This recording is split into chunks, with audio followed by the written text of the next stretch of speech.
Crossover. Oh, killer crossover. Just crossover. It just crossed him over nastily. Another victim to the crossovers. Cross him up and sit him down. All right, time for the crossover, powered by Everlevel Concrete Repair in Omaha at everlevelconcrete.com. Welcome back. Hi, thanks. How we doing? How was your vacation? How'd everything go? These are my notes. But did you take the pad of paper from your resort? I did. Of Nice. course I did. Oh, nice. Hell yeah. Well, you look like Gary Sharp over there with your pieces of paper. Oh, I love to. I love to Oh, take the prep. paper. We prep. I know. Connor and I prep. I prep too. I do it on my computer. Yeah, I was watching the game on my computer, so I just decided to write, and I wrote some things. Connor and I actually had you weren't here. We actually had a convo about how you prep and just how I don't know if Connor did, but we were admiring the fact that you show up with 6 pieces of paper. It's organized I chaos. like to write. And there's just all of these lines and all like you just a But black the print ink. is so tiny. It's so tiny. And then I don't know how you find the stuff you find. well, Gary's best stats are highlighted. So there will be times where Gary drops a great nugget and you'll see him cross off a highlighted piece on his paper. Love a good nugget. But the problem is that I could never take Gary's prep because I can't read Gary's handwriting. It's not English. It's not English. It It's is in a a different different language. form. It's Yeah. a completely different I language. should have been a doctor. He I didn't. You know Should've where been. it comes from. So Bet you wish I I don't was at one point up till like 5th grade. I was really smart. Whoa. Like I Is was good in Austin doing school, the show and then again? I kind of gave up after that and coasted for the last 7 years Thank of you. schooling. There was somebody who used to cheat off me, and they would look at my paper, Whoa. and so I started to write a little sloppy, so they In could not nonsensical Oh. words. Yes, and I think I just always have done it that way. He- But I'm very good at shorthand, Yeah. and just notes that only I know what it says. he tried writing me a note during the show one time to Mm-hmm. communicate that he needed my computer charger. Okay. He just slid, only time he's ever done this, just slid a piece of paper across and I pick it up. And I literally, I looked at it for like a minute and I was like, I have no idea what it's trying to be communicating. And then eventually we just stopped. What did it say? It just said, "Can I have your computer charger?" Oh, okay. Like, that a was full it. It sentence. was just a full sentence. And I was like, I have no idea what this means. And then we were in an interview, which is why Gary was passing the note. Sure. And then he started going he started pointing and he started doing this. And then I was That's like, like a oh, mime. okay. You guys Like got mine. these buttons, you could just turn them off. You could turn your mics off. But I think we're both cognizant of like we're on, like our faces are here. So if the microphones are off and we start talking, people are gonna be like, You "Oh, got to what get are a they big talking?" laminated sheet Yeah. to cover your mouth like We a got- coordinator. We got to go like, Oh, this, good one. Yeah. and then we'll have BU right here. I on do the that back of it. sometimes. I just turn it off. I'm like, hey, Josh, something, whatever. And then we go back. Nobody's ever asked. See, my right hand here But watch out. is not on camera. Okay. So this is the signaling hand.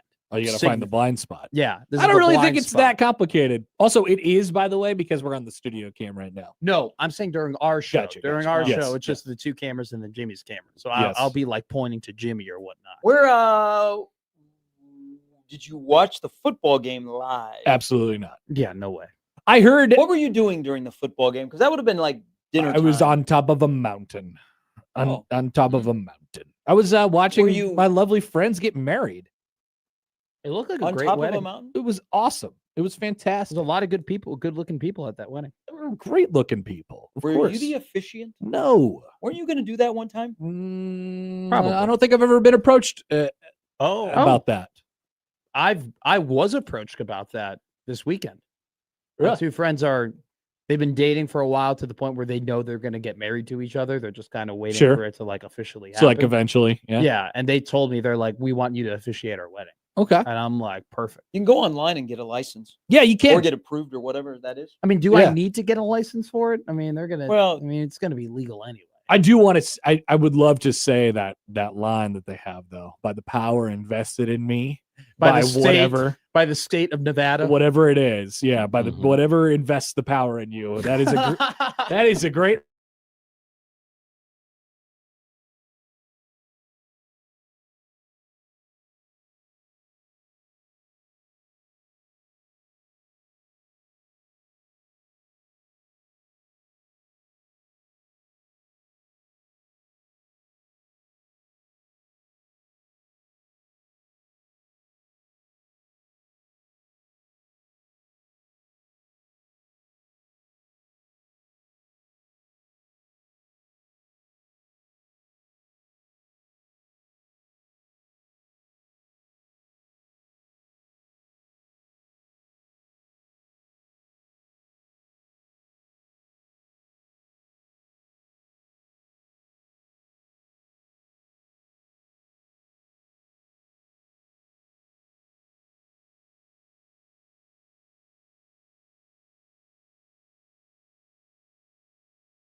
doom and death of Yeah, the internet is occurring today. Yeah, the Amazon Web Service got Oh, Yeah. that's happening again. blown Right. up. my buddy on.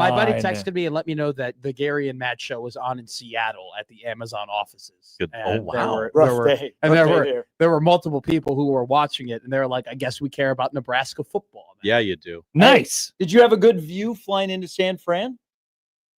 Um, Did you have a window seat to see you land on the ocean? I had a yeah. It's kind of scary. Yes. You're just like flying Well, over the water, and You then have, boom, have there's you a ever runway. landed at Logan in Boston? No, Kind of the same thing. same thing in LaGuardia. Yeah. You feel like, all right, this guy's just going to put this plane down in the water.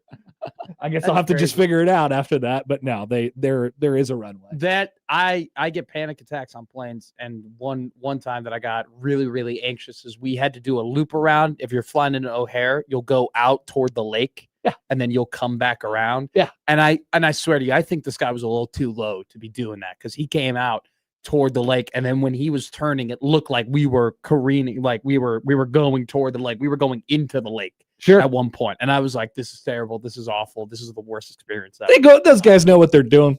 All right, so you're hope going they through do. two busy airports. Were you on time?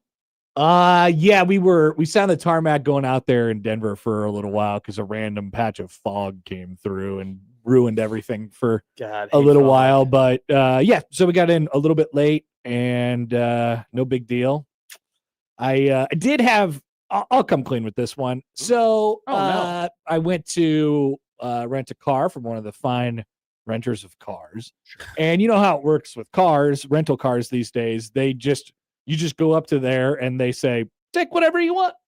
And I say, all right, that sounds like Cool. an idea. That sounds like a great plan. I'll take a nice car. But Corvette? I was in the gold.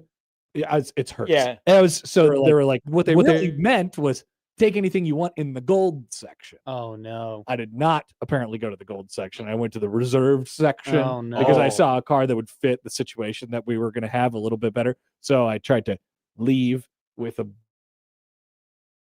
And then they were like, "Are you Sean?" And I said, "I am not Sean." I can be if I have to be. and then I was so they sent me. There's a line behind me. They got to clear the line out, Oh, whatever. And I got to put the no. car back. And I kind of wondered, like, why didn't he just let me take it? Like just upcharge me. Just upcharge me. Well, did he? Then I Off- go back and move the stuff, and this did he just offer to upcharge you? no. I see. That's He what I said, was "Get gonna out of here, ask. you bleep." Yeah. Yeah. I Yeah, but see. Sean, what was Sean going to do? That Sean was his car. that was was going to his have car. to find a different car. Sean was gonna have to go to the gold. You know section. how to hold. You know how to take Yeah, reservations. exactly. You just don't know Yeah. how to hold. So what I need to do is I need to be in the reserve. What did you section. end up driving? Did you drive a nice convertible? No, it was like a Jeep Grand Cherokee. or Oh, something. great car. It was small. Did you have a favorite glass of wine that you drank? They were around, like, all- Napa? Very good. You know how you drink wine and your mouth turns red, Yeah. or Yeah. if you're drinking a red wine. I don't drink red wine. But If you do that, it will. That actually doesn't happen in Napa. It's weird. oh, really? I drank so much wine and nothing happened except for getting intoxicated. I drank too much boxed Off red. of wine? Oh yeah. Oh yeah. Oh yeah. I drank too much boxed red wine in college one night, and I've never drinking red wine since. Yeah, don't do that stuff. You got to get the good stuff. That was terrible. You got to get the real stuff. No, it was good and it was fun, and I had to do something on YouTube, so I logged in for 10 seconds on Friday morning, Mm-hmm. and it was Matt getting pranked by Austin, and I left a comment. I said, "Wait a minute, Look, I want to say this. I wait." think So Austin planted the white monster. Planet of the White Monster. That's That is amazing. Did you guys talk about this enough? Like, what a great prank! So first off, it was a Great job by Austin. But I don't think I want to correct something here, because Austin is going around telling people, "Oh, I planted a white monster and I somehow got Matt McMaster to pay Gary because of it." Okay, that's Uh-huh. not what occurred. What happened, which made the prank so great, was something that Austin did not know. Austin did not know that Gary and I had a $100 bet that I would not leave the white monster. he in lucked the into that bathroom. part. Yes. He lucked Yes. into the fact that there was a massive monetary value. But what I'm attached to saying that. is it's funny. Oh, it's great. Either way. Oh, it's great. It just happens to be funnier now. Oh, it got majorly amplified Yeah. because Gary wanted his money and Gary wanted to get paid.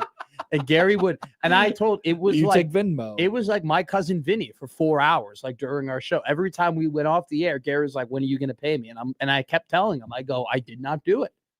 I did not do it. I swear, I didn't hit her." Really stuck to his guns. He did. And I didn't know this was a prank. Mm.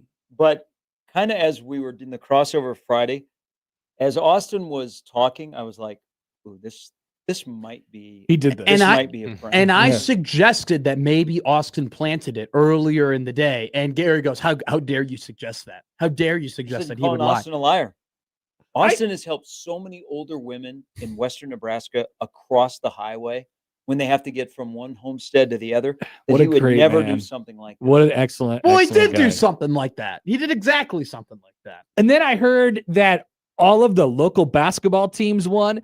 Thank you, basketball, for being our light, our savior. Basketball is coming, they say. What a great Basketball gift. starts too early. What a great Yeah. gift we have. You Our sound like- basketball teams are Hey. both bona fide top 10 teams. You sound like Kobe. Thank around you, here. basketball. Thank you, basketball. I should write a play and win an Oscar for That's it. okay. The NBA will be back tomorrow. Thank you, Um, basketball. Basketball starts way too early. No, basketball starts at the perfect time, right Great when take. Nebraska loses in an I am- inexplicable hey, way. I am not Same ready day. 2 weeks and 2 hours from now to be calling a basketball So game. I agree with Gary. I'm still football pilled. I'm still very much in the middle of football. I'm still not satisfied from football. I'm not. You're ready. not gonna be. I'm not ready to give my attention elsewhere. They're 5-2. They are 5-2. Yeah, they're fine. Maverick's going to release some game times I have them. anytime soon. that's helpful, Gary. Thanks. You know, slide those over to me. Are they official? Or are they just guesses? Yeah, I don't know that they're official. They're just figments of Gary's imagination. Gary would prefer to tip off at these times. Well, so our The That Gary- would be great. Are we doing Yeah. this Gary time or are we Gary doing time this? or Well, Mav time? okay, so the men at home play at 7. They're moving the women's games to 6:30. on the same I think court? no, not the same. Different days. Oh, but different okay. days. No, Like- they're going to like, you play know, at the same time. Connor and I Right. have this conversation. Like the Storm Chasers will play April, May at 6:35. Uh-huh. And And then then they go school to gets 7:05. out. Yeah. Mhm. I think 6:35 is the ideal start time for non-televised games in this town. Oh, I think it's 6. Well, that might be a little early. Nah, 6 is A great. little tight if you're leaving the office at 5. Yeah. but I How don't think about anyone works till 5 anymore. 6:15. Let's call it the middle. Because don't the Royals play at 6:40? In their weeknight games, Yes. 6:40? Is that right? That's correct. See, 6:30 might be. No, I thought it was 7. Pregame at 6. Oh, Hey, maybe. people got to 40-minute 35. People they want to be home by 10. You don't want to be, Mhm. you know, you want Watch to myself on take the your kids. news. Yeah, you want to be home by 10. I think 6:30 is pretty good because if you got friends who work close enough, I've done this with Mavericks games. You meet them at the DJs in Exarban, and you get there at 5:30, It's a good spot. right? And then you have like 2 drinks. They typically have a high noon deal or whatever. You get the high noons, and then you walk to the stadium. When's sit the in Mavs? Do the Mavs have an exhibition or are they doing a secret scrimmage or They something? play Drake Friday. Whoa. But that's not at Baxter or anything, No. right? That's No, because there's hockey. Gary Nice. goes to Des Moines. Let's go. Basketball. We got Gary goes back one of our home. former assistants is in his first year there. There you go. Excellent. Basketball starts way too. Is early. there Basketball rocks. Nobody Is is there- ready for Murray is- State Omaha. is there a 2 weeks college from today. basketball magazine I can Oh. read? You know who is ready? Fred King Well, I know. I saw they went and won at in Xavier. Cincinnati. I heard about that. I saw Look little at tiny how- pieces of information that came out over Look the at how weekend. excited you are. You I are didn't- so good. You know, I feel really weird because I haven't read or, usually by the time Monday rolls around, I'll have listened to several podcasts about Nebraska. I will read all of the stories. I've just watched the game. I have no idea where the wind is blowing. I don't mean to out you. Did you do a podcast this morning? I did a podcast this morning. I did a Okay. podcast this morning. Okay. Yes. What do you mean you don't know where the wind is blowing? Like you don't know what the You know, attitude there's is? always like a thing or There's two. a narrative, a fan oh, narrative. Yeah, I Yeah. think Holgo's play calling is coming. Okay, under that's question. definitely one of my takeaways. Yeah, Yikes. that's Definitely one of my that's under takeaways. fire. I think Yep. Dylan. It's actually one of these notes, yeah. I believe. Also, one of these notes, Tim Brando and Devin Gardner are so bad. Yeah. Why is Devin Gardner yelling? That's Yes, one of the notes. That's one. For What Me too. in the hell was that? That was one of the worst broadcasts I've ever watched. Do we And have not- him again on not- Saturday?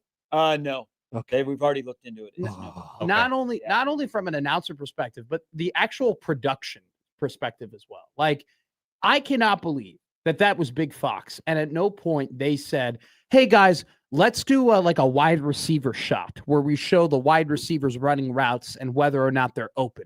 Because Dylan's holding the ball a long time. And I have a feeling that maybe the viewer is curious as to, are the wide receivers covered or is he just not throwing to open guys? And at no point did they think, hey, let's show some wide receivers and whether or not they're covered. They never did that. It was wild to me. But That's one of my notes. The dichotomy of Dylan, that's what I call it when you talk about Dylan. Also, have you guys ever seen a offensive lineman targeting? No. Okay, that's No. one of them. I've seen stupid plays before. That definitely is on the Mount Rushmore of them. Yeah, I don't know why he did that, but But it's one of the dumbest things I've seen. I think he was probably like finishing off the play, but What do you mean? also He already finished. accidentally smacked him with his Yes. head. He accidentally Well, lunged so- forward as fast as he could into the other player's head. I Complete don't- accident. That's tough to judge intent, but it's easy to judge stupidity. Like you can't. He has a history, and so people are looking out for him. And So you shouldn't put yourself in that position, but still, It was funny. The ref was just standing right there, and it was like a little firework went off at his feet. He's like, oh, flag! well, God, you can't do that. There was- He's there gonna was- turn yeah. around like there was a "What?" lot of confusion Flag? because you didn't know what exactly they were looking at. They And showed then- it. Yeah. and then they showed Great exactly broadcast. what the people in Chicago were looking at, Not good. and you're like, okay, this is probably not going to get overturned. I just like on your take on it, where the ref is like, dude, Yeah, come on. come on. I'm gonna have to Hey, throw the so flag on this. fortunately for Nebraska, I mean, if there's any silver lining out of this, is he sat out the whole second half so he can play right away on Saturday. Because if not, you'd have two guys next to each other that would be basically brand new playing together. Did you just like act like you were one of the Monstars there? Like, Yeah. you just did the Charles Barkley impression of when he's playing bad basketball. Hey, Inside the NBA's got to be on tomorrow night, right?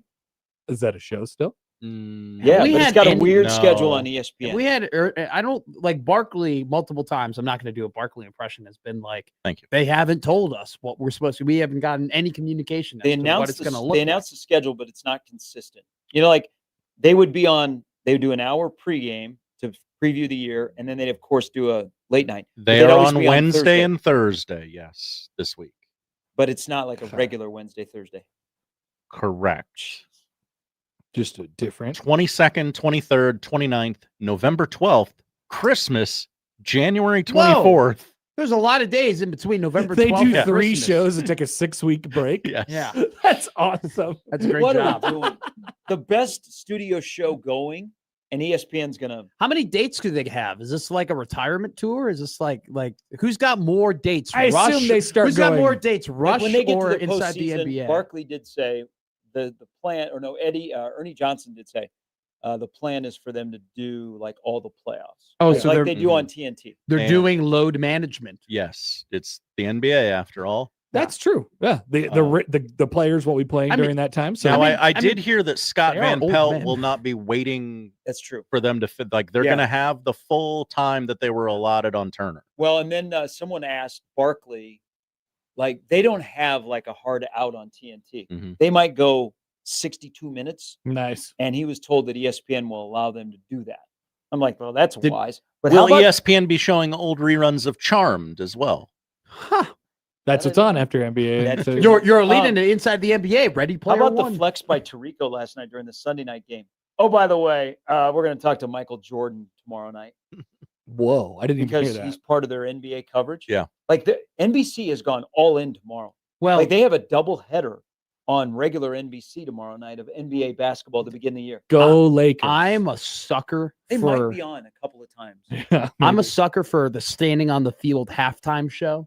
You know, when they're just Oh, kind You of like Jack Collinsworth? yeah. When they got the 3 shot, they got the 1 shot of the 3 dudes, and they're passing it back and forth and everything like that. Like NBC does that for their football games. So wait, really? I love it. I love it. So I this don't- picture is good. The Jack Collinsworth and No, I'm not a and, fan of Jack and, Collinsworth. and Jason Garrett and Tony No. Dungy. No. Rodney No, Harrison. no. It's the other guys. It's the he's got Chris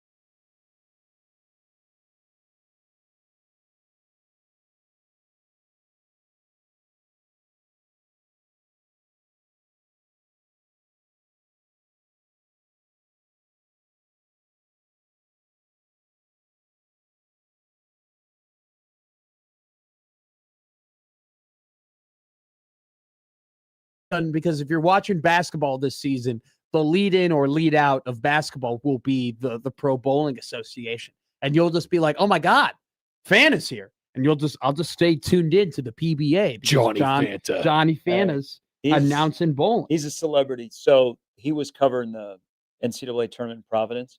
Like the people that want to take pictures with him. I mean, I'm like, It's you a know what? line all Do the they way up the understand thing. that the first radio show you were ever on was with Damon and myself.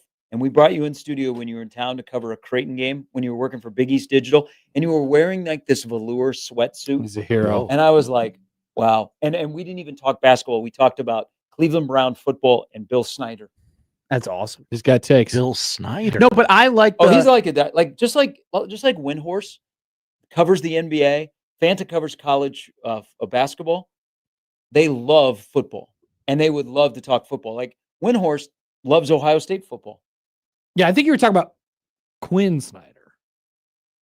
Bill Snyder? No, we're talking about Bill Snyder because somehow Kansas State football came up, All right. and Fanta started to rattle off all of this Bill Snyder knowledge, and I was like, "Who are you?" That's Nice, awesome. Nice. No, but I like it when they So does cut the internet down. not work? No, it doesn't. When they cut down to the field, Okay.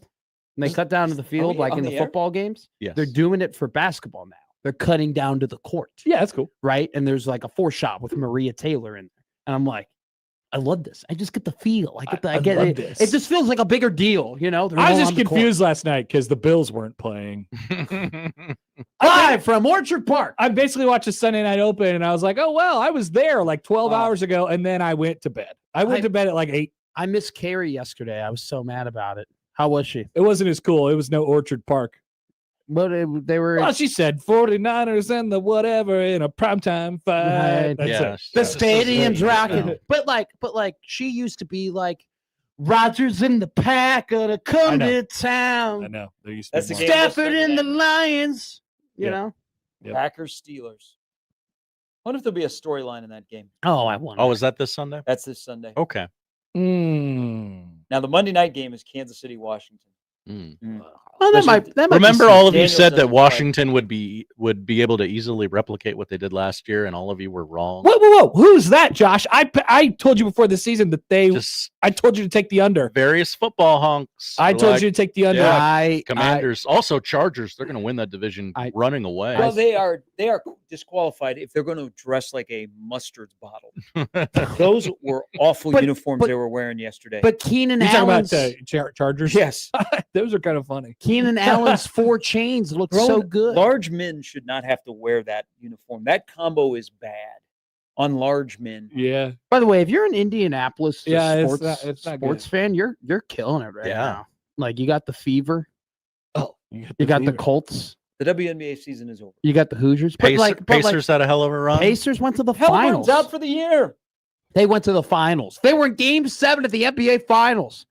They almost won the NBA championship. Completely that would have forgot been that went crazy. 7.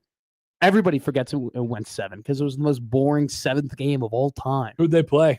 The Thunder. Oh, I remember that. They'll raise a banner tomorrow night on Yeah. NBC. Isn't Kevin, wow. Yeah. aren't the Wait, Rockets Kevin there with Durant's Durant? Return to Oklahoma City. Yeah, for the 90th time. Will It's been a he- while since he played in Oklahoma It's City. been 10 years. Has it really been? It was 2016 was his last season.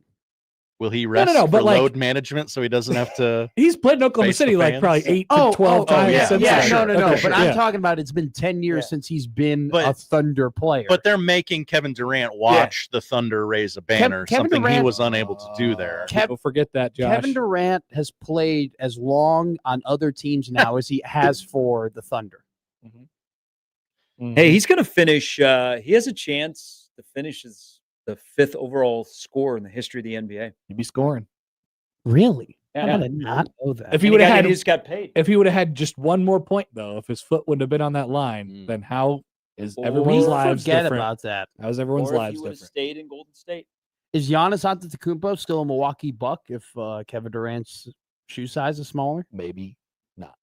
Probably not. I Maybe don't not. think Wait. there's any shot. Is who? Giannis still a Buck. Isn't he still a Buck? But I'm Is he saying- not a buck? Is he Oh, not? oh, This is okay, the okay, guy of the okay. Brooklyn-Milwaukee I follow now. series. Yeah. Sorry, Probably I'm not. an idiot. If he doesn't have that championship, that's to my fall line. back on. Stop it. I'm trying to lift the internet See how back up in this excited building. is? Yeah, NBA, what is 82 going games. on? 82 games of the NBA starts tomorrow. How great is this going to be? Yeah, I'll start paying attention when they hit about 70. How great. Cooper is Flag. this going to be? I'll be Cooper locked. Flag. I'll be Hawkbrenner in Charlotte. Yeah, Okay, actually, let's go. I'm back. That'll be a fun team this year. They're going to run and gun, and he actually is going to fit in perfectly with what they're trying to do. People are Of going course to try he and will. dunk on him, and Eric Collins is going to go, bad idea. Oh no, disaster! I don't like him. I don't like that announcer. Eric Collins? Just like, hey, Paul, Oh, no! Disaster! it's embarrassing. What a bad It's idea! embarrassing. Oh, my God! Yes, I'm not. I'm Did not you a not hear him fan do of. his NFL game? I did, and I turned it off. Wow, hater. I'm not. Look, I'm. Who would you rather have, Tim Brando or Eric Collins? Whoa. Oh. Mute. I'll put the game on mute. I'd rather have neither. Here's my thing. With Paul Allen and Collins, a lot of people like them. They're incredibly successful. They're announcing for professional basketball teams. I don't have anything personal against them. It's just not. I don't like that. I You're don't on like Paul that style. Allen? I don't like Paul He's Allen. a homer. He's supposed to be a homer. I think when you start calling the other team cheaters and saying that the refs are cheaters and saying that get this guy off the field and you start like making fun of the other team Yeah. and like Hey, he then, makes fun of the Vikings a lot like too. like making for the fun of record. Jalen Johnson and whatnot. Like he tweeted out, he was like, everybody told me that Jalen Johnson was like the second coming of Deion Sanders. Look what he did against Justin Jefferson. Like, I don't know. I'm not a big fan of you just actively just trashing everybody. Mm. When Stephon Gilmore got a penalty, he's like, you cheater, Gilmore, you cheater. I'm like, geez, man. Like, He is crazy. He's wild. He's You're not listening to Kent? not really, if I'm being honest with you. I mean, I 50 like first Kent. season That's starting incredible. for KP. It's amazing. The problem is that with the reason why I haven't listened to, and Kent Pavelka's awesome, great guy. I've met him a couple times. Couldn't be nicer.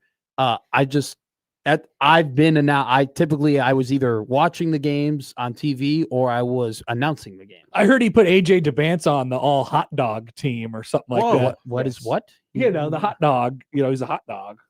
Hot dogging it out there. Hey, Yeah. he does. Man, if I was that good, I'd be It's- hot dogging. He's Pretty good. He's legit. First of all, he's a grown man. Man, Mm. you walked in and you're like, that guy must be like a junior in college. How much is he getting paid? More than Nebraska's roster. What does that put us So at? $1 million? He's at like Roasted. he's at 3.5 to 4 million. Okay. Damn. One That's a lot guy's of making money. more than a fellow Power That is 4 so roster. much money. That's a lot of money. Is that more about AJ or is that more about Nebraska? Mm. 951-1620. I'm playing. I have the new NBA 2K game, and you play like the My GM. You can be the general manager of a team. But a cool thing this year is that you can go back and be the general manager of a team in the 80s, right? You can take over like the 80s Celtics or the 80s Pistons or whoever.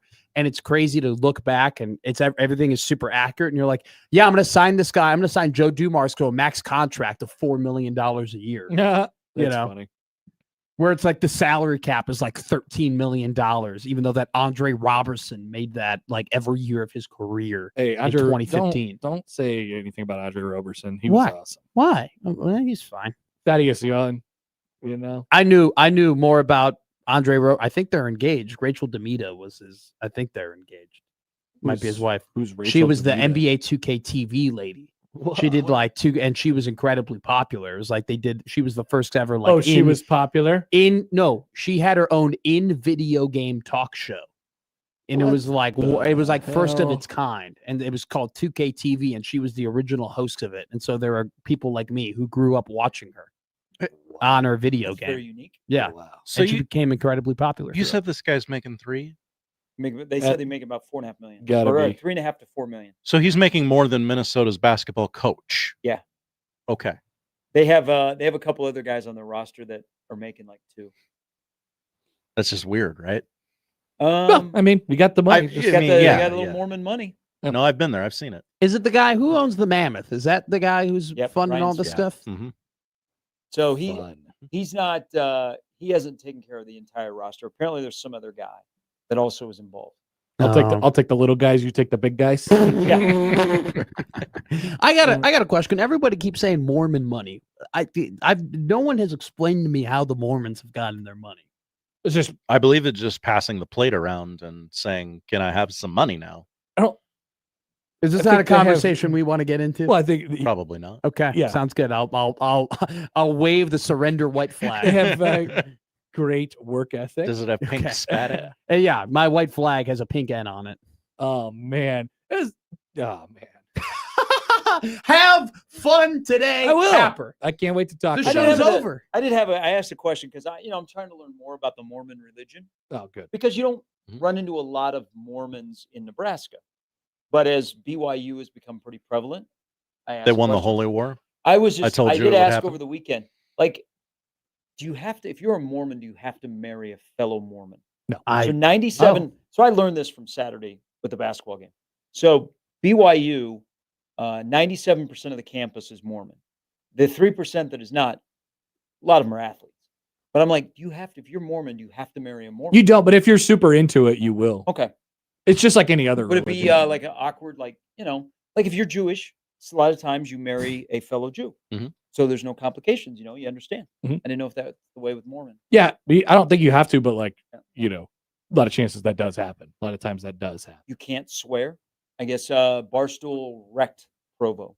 Oh, really? Yeah. Uh, They wouldn't much agree to any coffee? of the stipulations about what they could talk about or swearing. And their show on Saturday just went off. Yeah, the don't rails. tell somebody you can't swear because then they're gonna swear. Got to swear even harder. Hey, Dre, I got something to say. They love their dirty sodas there too.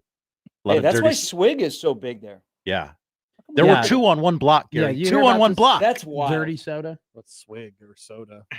Dirty Swig is a restaurant that Yeah. serves dirty soda. You What know, the hell's a dirty soda? Dirty So soda franchise. is adding sweet cream to your you know, soda. sparkling water. Like how sparkling water has become real popular Mhm. with like Perrier, Okay. Water Topo with So you Chico, bubbles. could and order everything. you could order a Diet Coke at Swig, and then they would go, "Hey, what do you want in it?" You could say, "Hey, how about some Coke in it?" So that's called a dirty soda. Swigs are super popular. I'm surprised they haven't made their way up here yet, Mhm. Yikes. but it's a franchise that is fancy. all over, like usually college towns. Like the first one I saw was in Norman, and as Josh See- said, they got 2 in Provo. But Weird. 2 on the same block in Provo. Yeah. Weird. I There are would- many blocks in Provo But with you a can dirty like soda. more coffee places Yeah. are introducing dirty soda. Mhm. See, I would like a dirty soda bar if they made it like a tavern. Like if they made it with like a lot of wood Yeah. and like they had an Oh, old man okay, back okay, there. Like it looked okay. like an Irish pub, but they just served dirty soda. Well, Like that'd be dope. we I think were that we were ahead of the game. Didn't you guys, when you were young, go into a 7-Eleven or a Quick Trip and you just went and you went every flavor? yeah. That's right. Mhm. Yeah. Yep. Mhm. And we called it a suicide. That's right. Wrong name for it, but Mhm. We but were ignorant. we were ahead of the game. Yeah. I remember. I don't do that The anymore. official I'm an drink adult. of Little League. Yes. By the way, we'll let you guys go on this. There has been a message from the desk of Wisconsin Athletic Director Chris McIntosh. Have We you- don't have money. You Stop guys haven't asking. read this thing yet, have you? Oh No. my gosh. this There's is incredible. many, many words, but I believe in summation, it's Luke Fickell is our guy. Well, what really? Was it a cut and paste from Florida State's one today? I don't know. Did It- ChatGPT write this? many, many, many words. It's like the first sentence is there are many reasons to keep Luke Fickell around Wisconsin. Number 1. So there you go. And go, enjoy your afternoon. Thank you. Just think about the Enjoy basketball that's coming. in 2 weeks from today. Yeah. We still got football. We got Northwestern this weekend. I guess. I'm gonna race Daytona and listen to the Low Post podcast. All right. Awesome. That's the crossover. Powered by Everlevel Concrete Repair in Omaha at everlevelconcrete.com. It's Monday. We'll start things off next. That's the crossover. The Connor Happer Show is next on 1620 The Zone.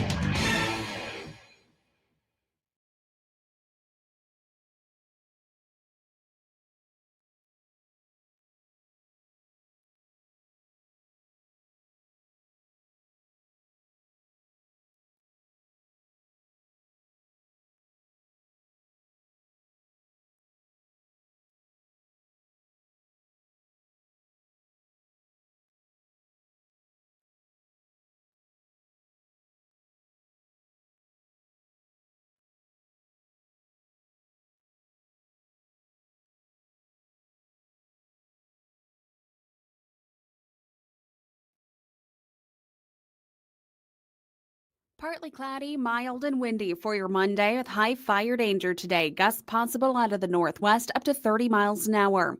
High today in Omaha of 66 degrees. Tonight, mostly clear, but staying windy, a low of 45. For your Tuesday, bright, cooler, and windy with a high tomorrow of 59. I'm meteorologist Caitlin Harvey with KUTV Newswatch 7.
You're still glowing, flirting, grooving.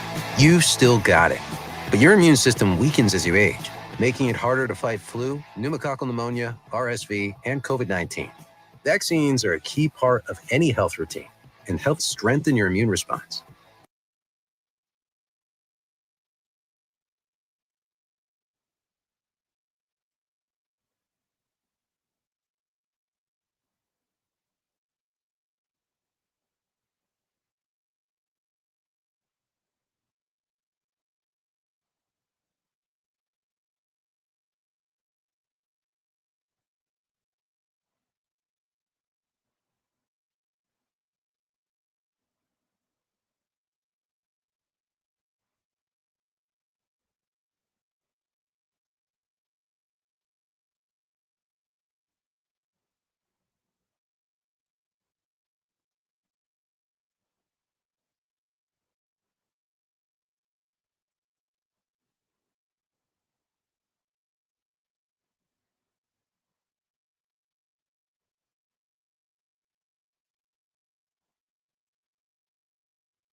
No missed customers. Try Quo for free at quo.com/sports and get 20% off your first 6 months. That's quo.com.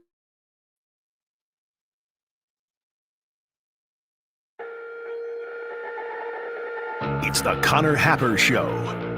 Are we sure we want to do this? Could you, make an announcement that we're ready? It's the Connor Happer Show on 1620 The Zone. All right, welcome in. Happy Monday. It's the Connor Happer Show here on 1620 The Zone and on 1620thezone.com. Connor Happer and Josh Odson here with you. Let's apologize in the forefront because there are many, many, many internet problems today across the grid, and we are caught up in it. Usually, I would say 1620 The Zone stands above the fray on any sort of issues that are affecting many, whether it be businesses or companies or entities. Usually I would say we stand alone and we do not succumb to some of the same issues that others are happening because we do things differently here. But in this case, that is not the case. We have been eaten by the AWS outage that seemingly happens once a quarter. Boy, it sure is happening more and more. You think they'd protect it. And everyone, the weird part is everyone's either internet or websites or platforms, whatever it might be, they're all on the same thing now, which who could have predicted that that was a bad thing? Yeah. And this is decided to eat everybody up. So if you're with us on terrestrial radio today, thanks for being here. If you're with us on the stream, usually we will get back to you when we get back to you. But I love hearing from you all. Yes. Always. So you can always call or text into the show. That is still available in theory. Although I wouldn't be able to see your texts because I don't have Wi-Fi. So maybe we could go back to the old school calling. Whoa. Maybe we'll have to have Matt Rule call us in an hour when he does his press conference. We'll see. Fingers crossed. Today on the show, Mike Schaefer will join coming up in about 20 minutes. That's when we'll find out if phone calls work. Sam McKewon coming to the show at 1 o'clock. That is the lineup powered by the referees at John Higgins Weather Guard. We'll also have Matt Rule's Monday press conference, in theory, coming up at 11:30. Probably not as much talk about Penn State today, but we'll see. Seems unlikely, yes. Maybe it gets asked. Maybe you hit it from the angle of, in hindsight, did you guys feel like you were maybe distracted a little bit last week? And to which he'll say no. But kind of a stink bomb for Nebraska on Friday night against Minnesota. So once again, that's a lineup powered by the referees at John Higgins Weather Guard. We want to hear from you all today, 402-951-1620 on the Prairie Flower Casino Zone Hotline. You can call that number like somebody is doing right now. Yeah. You can text it. I'll get it when I get it, 402-951-1620. You can email, once again, I'll get it when I get it, Connor, Joshua at 1620thezone.com, the Equitable Bank Zone inbox. You can tweet, once again, I'll get it when I get it, at Happer Show, at Connor Happer, at producer_Josh on the J-Tech Construction Zone Twitter feed. And those are the ways that, and we say good morning. Once again, we'll get it when we get it to our YouTube streamers today. Thank you all for being here. Some of you just pounded through the disaster that's currently going on the internet. So good to be back. I didn't hear any of what Austin did outside of pranking Matt. I'm sure it was awesome because we love Austin and he rocks. Yeah, he did great. I'm 100% team Austin. Smooth transition. Glad to have you back. Thank you, Josh. Thank you. I appreciate it. All right. So speaking of phone calls, let's see if they work. It seems like they do. Here's our good friend Tom in Cincinnati on the Prairie Flower Casino Zone Hotline. Hi, Tom. Hey, Connor. Hey, Josh. Hey, guys. I want to let you know I hear you just fine on the app. The app's coming through loud and clear. That's a very good thing. Good to go. That's a good thing. Yeah. Do you have any thoughts on the game, Tom? Oh God, I'm going to have more time to think about that. Yeah. No. In short, I'm still positive. I'm still buying in on the Huskers. I think it was tough to watch 9 sacks take place. I don't want to be. I don't know if the blame goes on Donnie or if it goes on the offensive line themselves, the talent. I haven't figured all that out yet. Right now, I'm still just trying to stay positive about the entire thing. Okay. Appreciate the call, Tom. Looking forward to Northwestern. Yes. No problem, guys. All right. So good. We're good on the app. So hello to all of our, I don't know how that's possible. Yeah. It's a great app. That's how it's possible. It's a great app. If you've used it, you know. What an app it is. It is immune to all the internet problems for today. But yeah, wasn't good on Friday night for Nebraska at Minnesota. Little stink bomb. Tossed it out there. Whoa. Yeah. It shook me to my core, Connor. Really? I hear some people that are once again, I don't have a full grasp on the way the wind is blowing here and what people sort of think. I think it would be awfully overreactionary to say this is just what Nebraska is now, although I would expect that to be kind of the takeaway from most people, or at least the people that we hear from, right, whether it be on Big Red Overreaction or our shows throughout the week, like, hey, they got something's got to change. We're going to fire somebody. We're going to bench somebody, all this stuff. Like, all right. I know in my heart of hearts that that's what people are thinking out there, but give it a couple more days. I know you've been sitting on this one a little bit.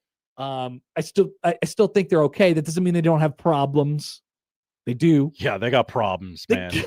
They got problems. They have problems, but it's not like, oh my God, they're gonna lose. They're gonna go 5-7. Remember what I said last week about not celebrating bowl eligibility? Like, I still believe that.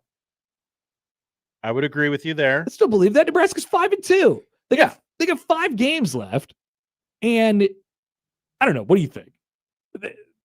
They gonna lose 3 more? They gonna lose 2 more? They gonna lose 1 more? They gonna lose 0 more? They gonna lose 5 more? I guess 4. That's then all the options for you. What are you at right now? Over under how many more losses that Nebraska has? This will be very wow. Okay. Okay. So if I set the number at 2.5, just straight in the middle. That's right where I was at.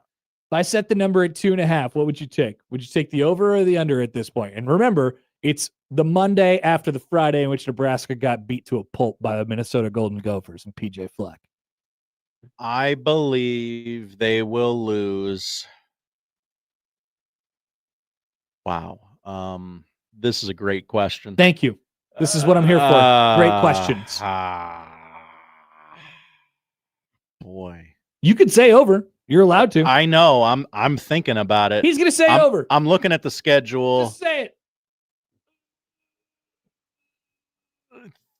God, 3. I bet you'll be under by Actually, I bet you'll be under by Thursday. I bet you'll be under 3 by Thursday, and I definitely think you'll be under 3 by Saturday afternoon. So it's we're all right. And if it's not all right, then we got problems, right? But the season is a long and it's a winding road, and there are twists and turns. It doesn't make what Nebraska did on Friday excusable. It sucked. That was really bad. How many targets does Ja'Cory Barney get the remainder of the season? 2.5 over under? Yeah, hopefully over. But that is an issue. It's a bit of an issue. All right, we'll come back. I got a couple things just right off the top that I want to discuss from the game on Friday, the weekend that was. And then we'll hear from Schaefer at 11. Back after this on the Connor Happer Show on 1620 The Zone. Upon further review, the host point is good. The Connor Happer Show returns in minutes on 1620 The Zone.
Hey, I'm Mike Slater. My dad passed away at the age of 63. It's out of nowhere. Had a stroke. Super hard, obviously, for the whole family, but my dad had life insurance. This is why I have life insurance for my family, for my wife and 4 kids. And the best place to get life insurance is ethos.com, because you can do it in 10 minutes. And there's no medical exam and no blood test, just a few health questions. Get life insurance in 10 minutes so your family is protected. Ethos, ETHOS, ethos.com/beat.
Remember, no matter how you listen, it's still AM radio. 1620, The Zone. Let's get back to the Connor Happer Show on 1620, The Zone. Here comes the clown.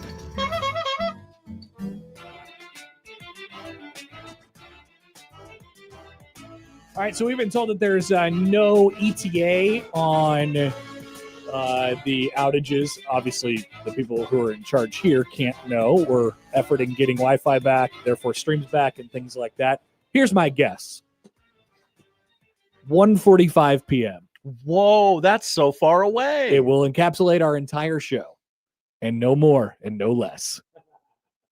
That'd be my guess, because that's just the way it goes sometimes. But we did have a call during the break. A fine gentleman called and exclaimed to Josh that he did not want to hold on through the break, and he instead told Josh's take, which is okay, although Josh would call him a coward.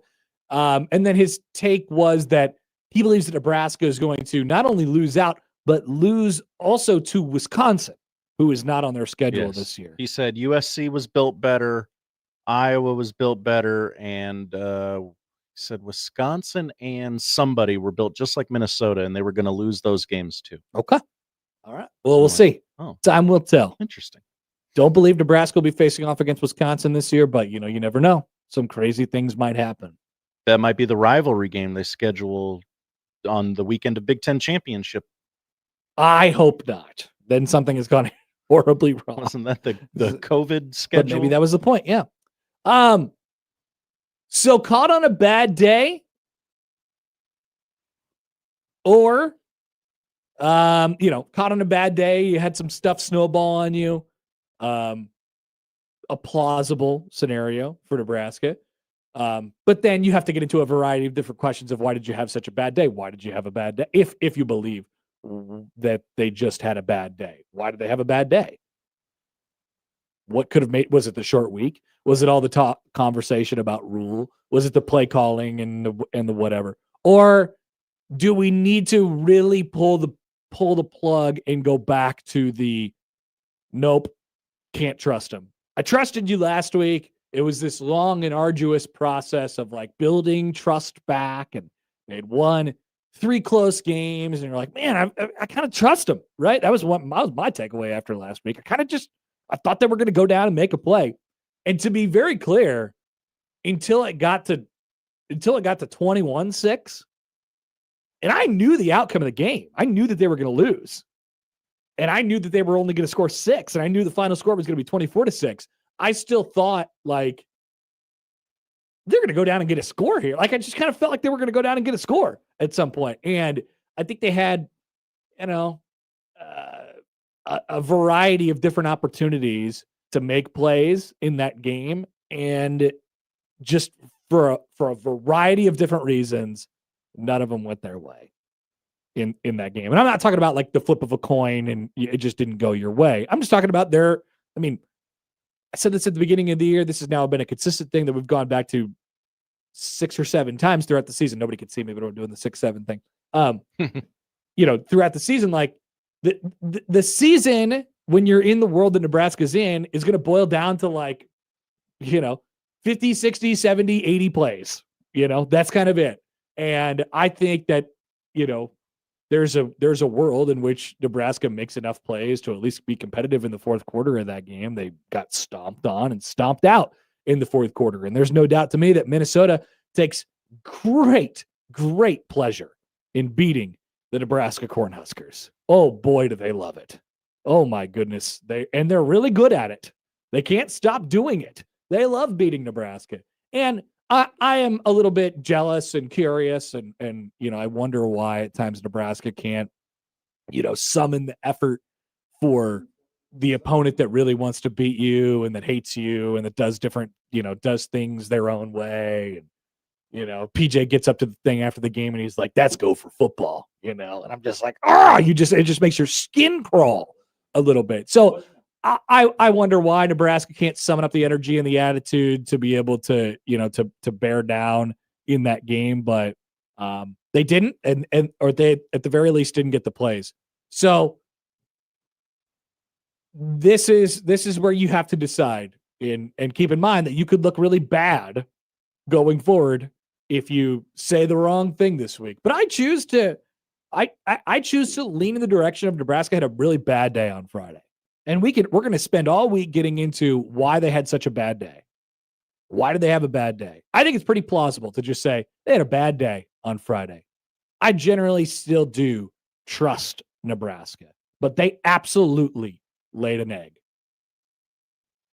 And no doubt about it, if you're one of those people who's just like, I'm out of trust and I can't, I'm going to look at this with an air of skepticism every single time they go out and play football, I think that's fine, because I think that the trust that they had built up can be erased in a short, fast movement. And that's what happened on Friday. They probably erased all of it. But I'm not there. I still think this is a pretty solid team. I think they still have some figuring them.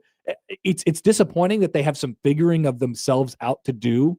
It's odd to me that we are yet again, Nebraska loses in this sort of horrific way. And it's a conversation about, like, what are you on offense? What's your offensive identity?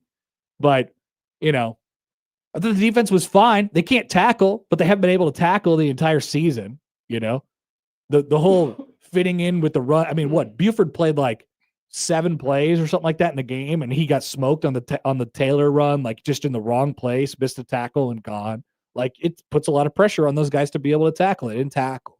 They got a couple penalties in the game, a couple bad ones, right? And it just sort of snowballed on you. I'm sorry, because I feel like I'm always this guy. I'm always the voice of reason. I'm not even trying to say that in a complimentary way to myself, but I really don't have like this burning hot rage in me from Friday to be like, yeah, I think you just got to pack it in and just I don't know, man. You got to like get Latif in there or something like that. Like I that's not at all my takeaway. In fact, Dylan was in his bag for the majority of that game. And, some wow plays that he made and some wow throws. Obviously, holds onto the ball too long. Some of that is on the offensive coordinator. They got to get him moving a little bit, and they got to get the ball out of his hands quicker. I likened it to an offense in basketball. I'm basketball pilled, Josh.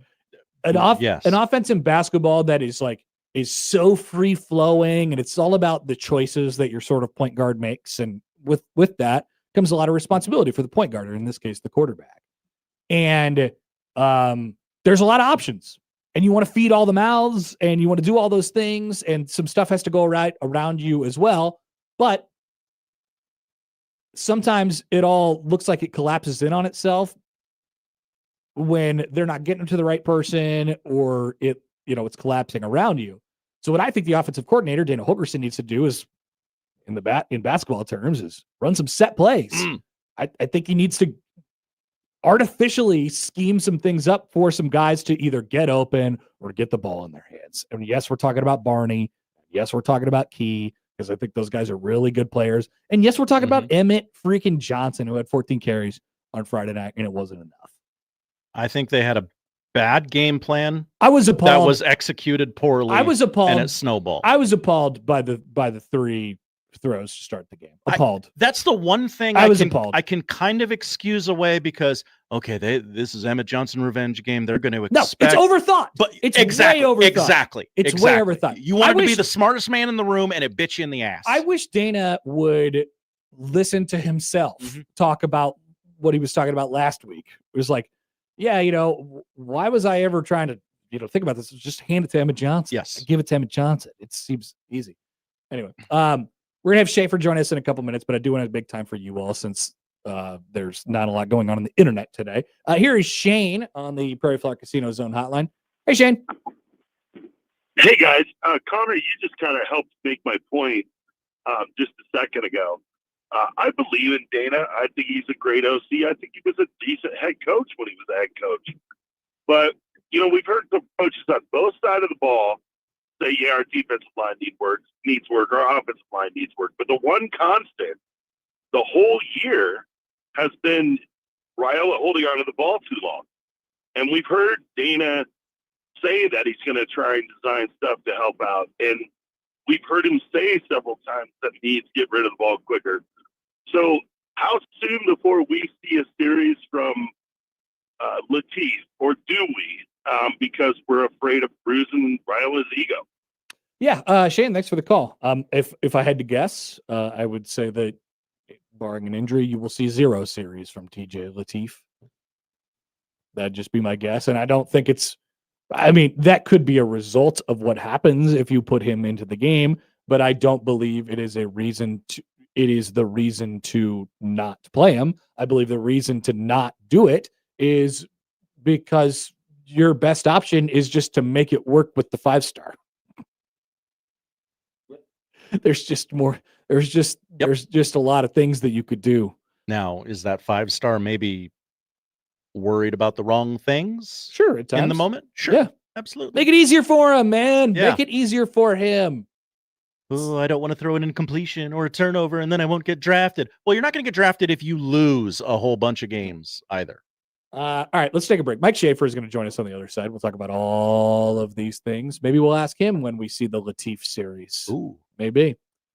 But first, a word from our friends at Underdog Fantasy. Ladies and gentlemen, yes, football season is in full swing, and Underdog is the best place to get in on all the action. You can make picks and win money right now in the state of Nebraska. So whether it's the doubleheader tonight on Monday night or anything throughout the week, go higher or lower on your favorite player stats like rushing yards, receptions, touchdowns, and more. And if you get those picks right, you could win up to 5,000 times your cash. Just take a look at any of the games on the slate, whether it be today or football going on throughout the week as well. Higher or lower, it's that simple. You pair them together, and all of a sudden you got yourself a big payout at the end of the day. Download the app Underdog today and sign up with promo code Happer1620 to score $100 in bonus funds or bonus entries when you play your first $5.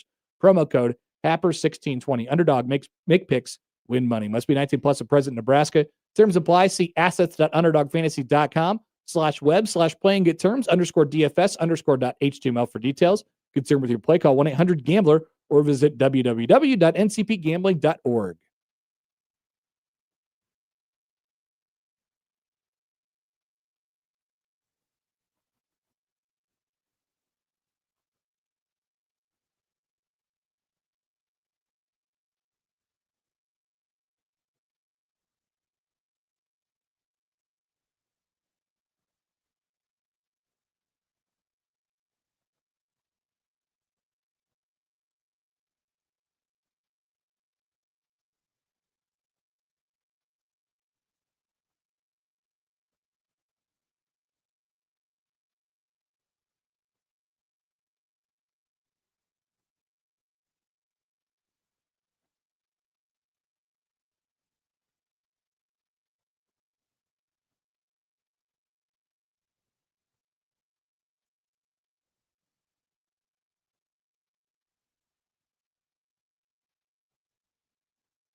Come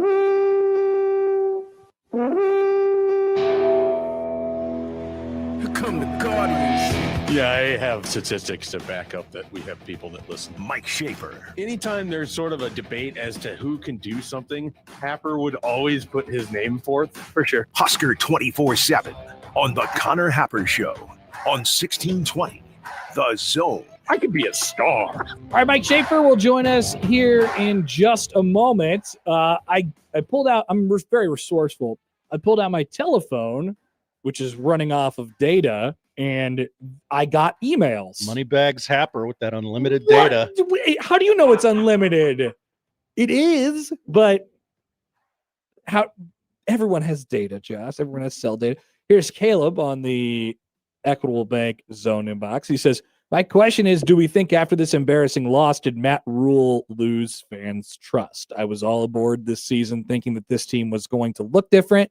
After watching the game on Friday, I could not see a difference from this team and any team in the last 10 years. We are sitting in the exact same spot as last year, started 5-1, got embarrassed on national TV.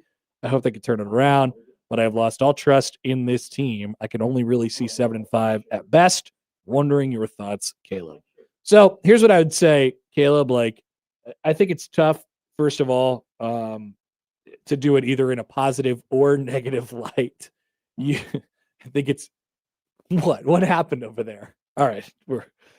It's tough to take a snapshot at any one moment in time and say, hey, look, if this is what they are, then we got X and X problems. I would just look at it from the perspective of it was an opportunity that they missed, and it's another in the long line of opportunities that they have missed over the years, and that's where it stands the same. Obviously, it does harken back to what they did against Indiana last year, getting smoked on national TV. Every game's on national TV, but yeah, in a bit of a solo window. Like, I get it. It was not a good performance for Nebraska football, but we do have this tendency to kind of overreact and say, yep, well, this is just what they are for the rest of the season. It's hard for me to see them winning any more games, or maybe one more tops. And I think that would be a bit misguided. But let's see what Mike Schaefer of Husker 247 thinks. He joins us now on the Prairie Flower Casino Zone hotline. Schaefer, how we doing? It is good. Welcome back to your job. Thank you.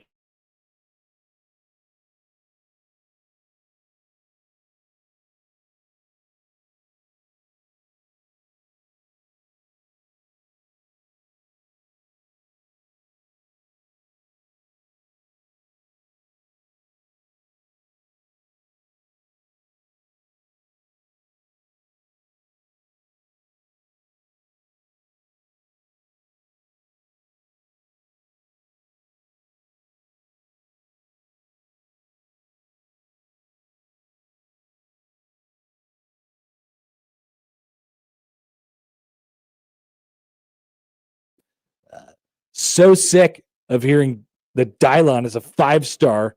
Drake Lindsey from Minnesota is a 3-star freshman and was a lot better than Dylan. Yeah, I think I thought the difference between those two in that game was we could probably afford to have a conversation about Dylan and not necessarily deep balls. They don't have to be deep balls, but balls that are outside of the numbers and down the field, vertical throws for him. They have not been particularly accurate this year, although with that being said, Hunter, dropped one that went off his face mask. So that play should have been made. But really, I mean, I thought they were really similar in the game. I think Lindsey, I think it's a bit reactive to say that Drake Lindsey was a lot better than Dylan Raiola in that game. I just thought the throws that they did make downfield were caught by his receivers. I mean, a great catch by let me pull up we're going back to notes and phones on this Monday. Lemeke Brockington. He had a great play on Jones that finished off the 14-play drive and made it 14-6, and it felt like it was kind of the backbreaker for Nebraska at the time. I mean, it's not like his stats. Now I'm gonna have a hard time, of course, pulling up his stats because I need emails, or I need the stat broadcast to do it for me. But it's not like his stats were eye popping or anything like that. I just thought he kept them on schedule and Minnesota had a nice run game behind them, and they went to that run game, and they knew what they could do. I mean, they had a really good scout on Nebraska. I did say, for the record, last week that teams like Minnesota were going to be a little bit more difficult for Nebraska to handle, just because of the way that they're sort of built. And obviously there's a whole bunch of familiarity there as well. And if anything, they did show that Nebraska is still liable to, sort of collapse in a bigger picture way as well. All right. Now we bring in Mike Schaefer of Husker 247. Schaefer, I got one sentence from you last time. It was welcome back to your job. And I appreciated that sentence. Yeah, well, and then I went on to say a few other things, and then there was no reaction, and I was like, I'm playing to an empty room. Yep. So I don't know who. This is definitely probably an us problem. There's a lot of internet outages going on today. Yeah, well, I can't actually do my job. Our website's been down all morning, so it's just been a technical difficulty day. So let's talk about what was a difficulty for Nebraska, which is just showing up and playing clean football against the Minnesota Gophers. All right, so you're right. Was this like a line drawn in the sand game for you? Like I was just starting to trust them, and I can't trust them anymore. I guess what's your feeling following this one? Did it break your back like it seemed to have broken many Husker fans? No, I wouldn't characterize it like that. To toot my own horn, picked Minnesota to win because I thought Nebraska would not show up, and Minnesota would do Minnesota things, and they did. I mean, both of those things essentially occurred. I didn't expect Nebraska to be as poor as they were, and I think the thing that I find the most bothersome, and I think the response I've seen, to either the comments that I've made or just on our message board or whatever else seems to follow in this line, it felt like they didn't show up.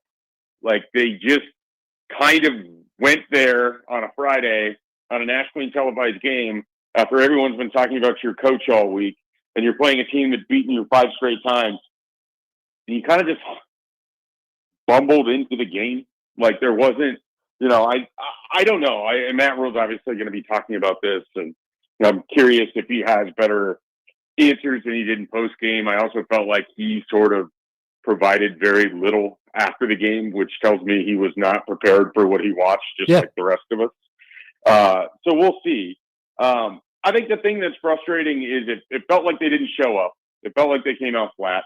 It felt like, yet again, Minnesota treats this game like it means a lot more to them than it does to Nebraska, which is just hilarious because Minnesota's been the better program for a decade. Minnesota's beaten Nebraska when it shouldn't for a decade. All of these different things, not a full decade, but you know what I mean.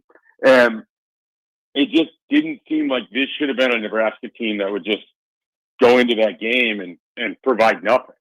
And so I do think it's a little bit of foundation shaking. And this is not what you would anticipate from a team that you expected, at the very least, had shown you all year that, yeah, we're a flawed team, but we're going to fight. We're going to scratch and claw, and we're going to fight, and we're not going to look like we're, unprepared. We might be outgunned because we don't have the right personnel or we don't have the best line play on either side of the ball. Our tackling might be a little bit sloppy. This is none of that. This felt like a team that just wasn't ready to go for, again, a nationally televised spot on a Friday after everyone spent all week talking about your coach. And I don't think the Penn State thing was a distraction. I really don't. Like, I don't think that really truly mattered to what happened on Friday. They just got their ass whipped. There's no other way to phrase it. I mean, they had horrible communication across their offensive line. They didn't know where pressure was coming from. It felt like Dana Holgorsen had his worst game plan since being at Nebraska. They didn't feature Emmett Johnson enough, which is hilarious given all the story about him returning back to his hometown. Emmett had a poor game in pass protection, which is an issue of his. It's probably the only real shortcoming that he has as Nebraska's featured running back. Dylan Raiola continues to hold on to the ball too long in critical situations. And Nebraska's defense broke. It broke. Minnesota broke Nebraska's defense in the third quarter on that drive when they couldn't get off the field, and 2-yard runs were turning into 5-yard runs, and 5-yard runs were 9-yard runs. And all of it. It all just came together as a perfect storm for everything you thought Nebraska was fast or had passed has returned. And so I just think there's definitely a foundational shift in sort of how you can view Nebraska after that game, because I don't know that you get to trust them the rest of the season. I don't think they've earned that. They've given it away. Yeah, I think. Well, here's what I'd say, Schaefer. Like you said, they were the 14 play drive. That was helped out by a variety of different things. That I'm with you. Like that definitely seemed to break them at that point. Didn't end until basically the end of the third quarter. Before they punched that in, the 98-yard drive doesn't make it allowable that you could just go on a drive like that. But I don't think they were broken until then. I feel like it's a little bit of hindsight to be like, hey, they just didn't show up in this game. I agree with you on the game plan thing. I was like, this is a really big red flag to throw it for the first 3 plays of the game and then immediately punt. But they came out and got a 3-and-out instantly right after that. And they made Minnesota punt on their next possession before Taylor broke the big run. And then you feel like they had to respond and they only got a field goal out of that drive. So I don't know. I don't know that I would agree with you on they just mentally it wasn't all there. I feel like that's a hindsight aided point. It could be, except I felt like that was going to be an issue for them coming in. So for me, It wasn't. Sure. I'm viewing it maybe a little bit differently, and so then it's confirmation bias. So you can go the other way with it. It's not that the defense didn't show up and play okay in the first half, but you could see the cracks in the foundation throughout that entire first half too. I mean, the run fits were still not good. The tackling was still not good. The kind of attention to detail wasn't great. It felt like they were a little bit fortunate at times that it was only a 1-point deficit. And you could argue that maybe Minnesota was fortunate that they hit perfectly on that run play, but Nebraska also had multiple backups in on that specific drive. So a lot sort of happened there. A lot of it, I think, just comes down to, I felt like Nebraska did not come into that game with the attitude that was necessary to play the game that was in front of them. So whether that means they didn't show up, whether that means they came in with the wrong game plan, I mean, we can haggle over the difference in the middle. But overall, they're now 5-2. They're at the same point where they've been in previous seasons where, what is this team? What are they going to be down the stretch? I don't think they're just going to go away. No. I don't think the season's going to finish at 5-7 or anything like that.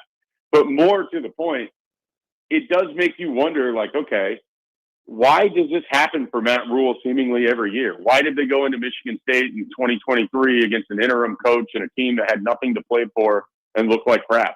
Why did they have the same experience against UCLA a year ago? Why did they go into a Minnesota game where they should have all the motivation in the world and play as poorly as they did? Is that just coaching? Is that limitations on Nebraska? Is that limitations as to what they can be? And then how do you allow a team that was poor running the football, poor rushing the passer, to just have their seasonal best game against you? These are real questions that I don't think there's actual answers to inside the walls over there. And that's a little concerning for me, because so much of this has been predicated on it's a developmental program that they're building towards things. I don't give a hoot that it's the third year. That doesn't mean anything to me specifically. It's more the idea that I thought they were beyond this, and they're clearly not. And I think that has me just a little I don't know what to do with this. How can they make it? Well, I don't know. I feel like you probably spent a lot of time already answering this question, but the idea of figuring out basically the question is this: what should their identity be on offense, and where there's clearly a bunch of things that they can do well. I just feel like it's different on a game-to-game basis. That gets down to the identity question. What do they need to be? What do they need to show off and highlight in order to be successful and consistent down the stretch? I think they have to decide what version of Dylan Raiola they want. Is it going to be the guy that you give everything to and he's just, in charge of all of it and is running everything? Michael Severe on the Sunday side session made a pretty good point. They might just need to have some plays where it's hey, you're throwing to this guy. Yep. This is what the coverage looks like. This is what we're going to do. Take it out of his hand. It might be a little bit too much for Dylan Raiola. Run a half-court set. Run a half-court set. That's basically it. And for a guy that is clearly seeing things that aren't there and not seeing things that are there because he's been hit so much, I don't think that's the worst idea. I genuinely don't love the idea that your quarterback can't read and react to a defense, but he's not reacting. and which tells me he's not reading. He's not seeing what he needs to see. And you just can't have another game where Ja'Cory Barney gets 1 touch for 2 yards. Like, that can't happen. That's inexcusable. That's on Dana Holgerson. That's on Dylan Raiola. That's on the whole operation. I get that you have 3 great wide receivers. I get that you like Emmett Johnson and Luke Lindenmeyer and all these guys. Ja'Cory Barney's your best offensive weapon. He's the guy that makes defensive coordinators sweat. He's the guy that you can utilize in a bunch of different ways. He had 1 target for 2 yards. That is completely and utterly unacceptable. Beyond everything that happened in the run game and everything else, they can't go another game where Ja'Cory Barney doesn't get that kind of, gets no volume. I think it's pretty obvious when Nebraska's been at its best, Ja'Cory Barney has been heavily featured. You can do the math on all of the games where they're putting up points. He's usually a pretty big part of the whole thing. And so I think they have to figure that out too, if nothing else. Yep. Scheme it up. I would agree with you 100% on that front. All right, Schaefer, we got to let you go because we got to get out of the way for the press conference coming up in a couple minutes. Appreciate you joining as always. And we'll make it a cleaner operation next week. Okay. Sounds good. Enjoy everything ahead. Okay. Thank you. What a weird response. It was. But I got it at the same time. I'm like, yeah, okay. All right. Great takes. Mm-hmm. We're just going to sit on those and enjoy them. Let them swish around in there for a little while. All right. Mike. Everything's wine with you now. I'm just staring up at Schaefer's takes in this glass and whirling it around. All right.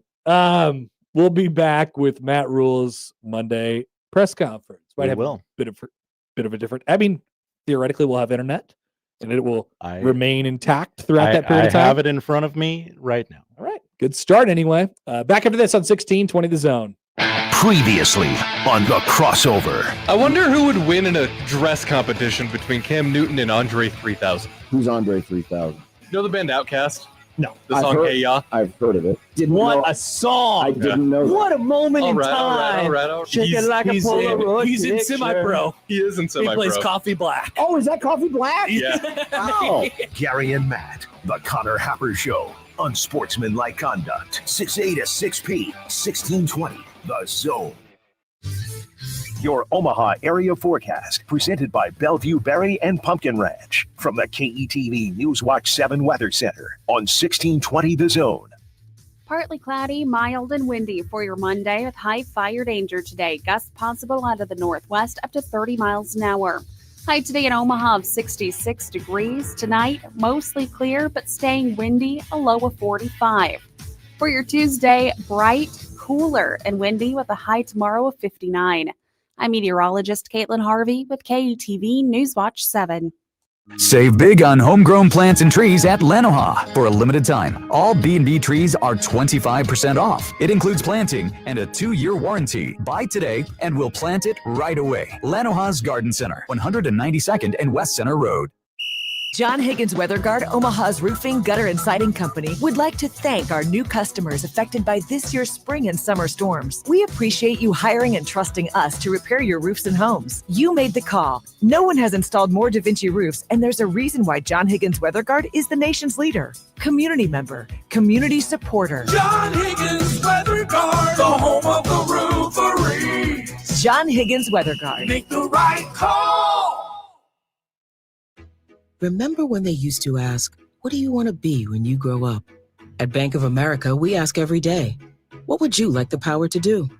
When you work here, you help build businesses, inspire communities, and forge legacies. And now we've raised our U.S. minimum wage to $25 an hour. So the opportunity to do more also comes with competitive pay. Learn more at bankofamerica.com/25. Bank of America, proud to be an equal opportunity employer. Leaves falling to the ground, a chill in the air, and jack-o'-lanterns on the front steps. You know what that means? Yep, Old Man Winter's coming. Call Skradsky Heating and Cooling. Now through October 31st, you can save $499 on a single system or $1,099 off a full system. Family owned and trusted. Skradsky Heating and Cooling. Get details at heatomaha.com.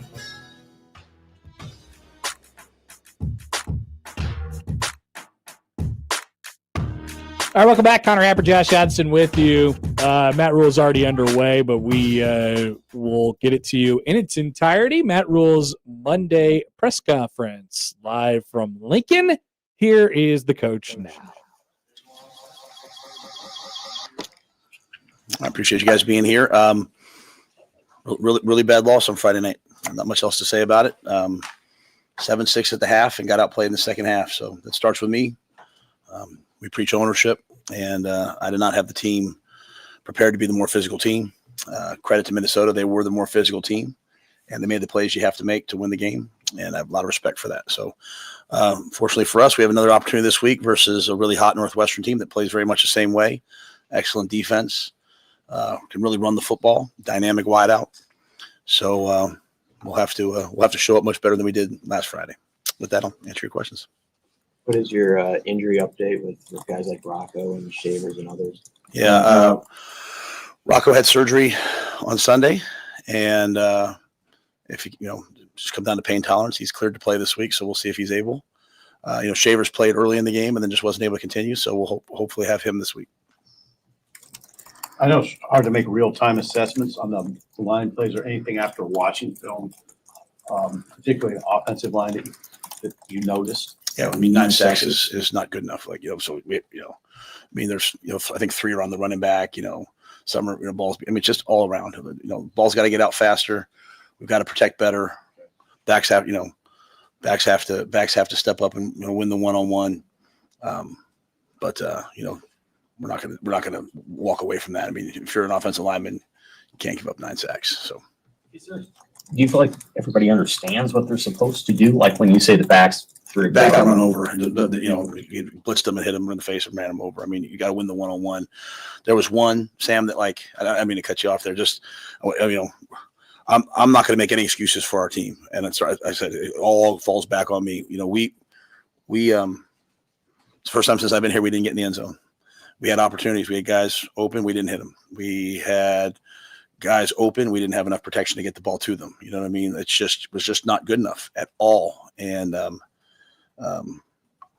that rests on our shoulders, and if our player, my shoulders, and if the players are who they say they are, which I believe they are, then the rests on their shoulders too. And so there's one that one of the last sacks was empty protection where the back has to get out, and back didn't hear the protection. So, that was a missed assignment of audibly hearing it, but our guys know what to do. We're not fooled. There's not, they were blitzing the back and bringing the guy who has the back end man across, same thing that Iowa did last year. We were in Boston College. We were flipping the protection into it. So we didn't play nearly good enough. We have all the tools to handle that. We just didn't do it. What are you seeing from Dylan in the ability? I know he avoided a couple of sacks with his scrambling ability, but what about in what you're asking me to do in stepping up in the pocket to avoid some of that pressure when the rush is funneled to the back?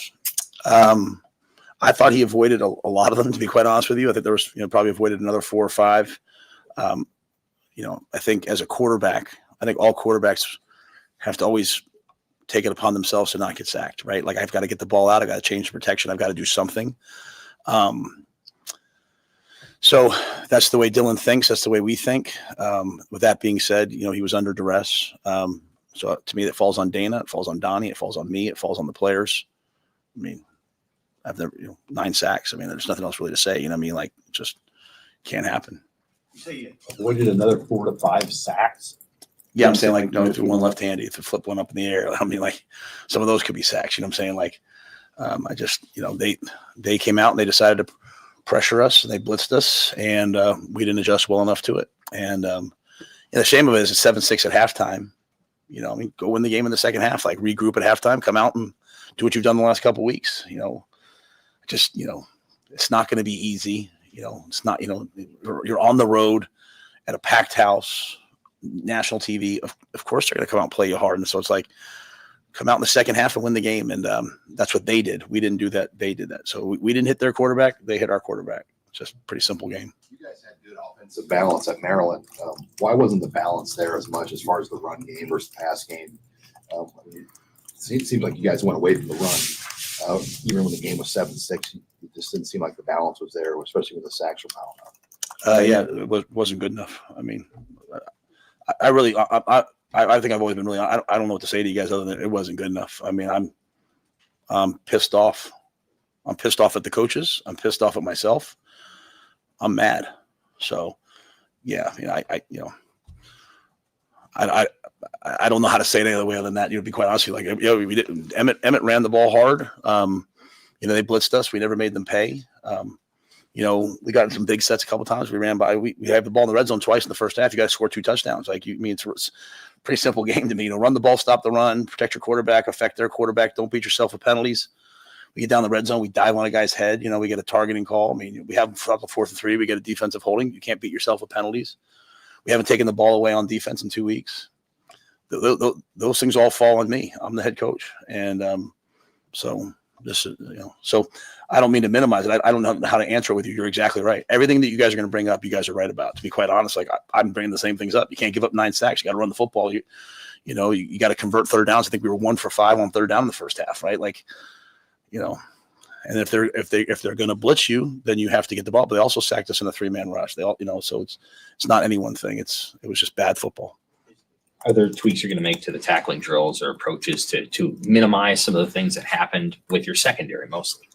Yeah, we do tackle circuit every day last week. We do it every day. We practice that way. At some point, I'll do a great job of standing here and trying to be a leader and say I own it. But I'm sitting in that room just on the same page, telling our players they got to own it. You don't get to just leave your feet and dive at people's ankles and think good things are going to happen, right? Run your feet, strike, get off blocks, make tackles.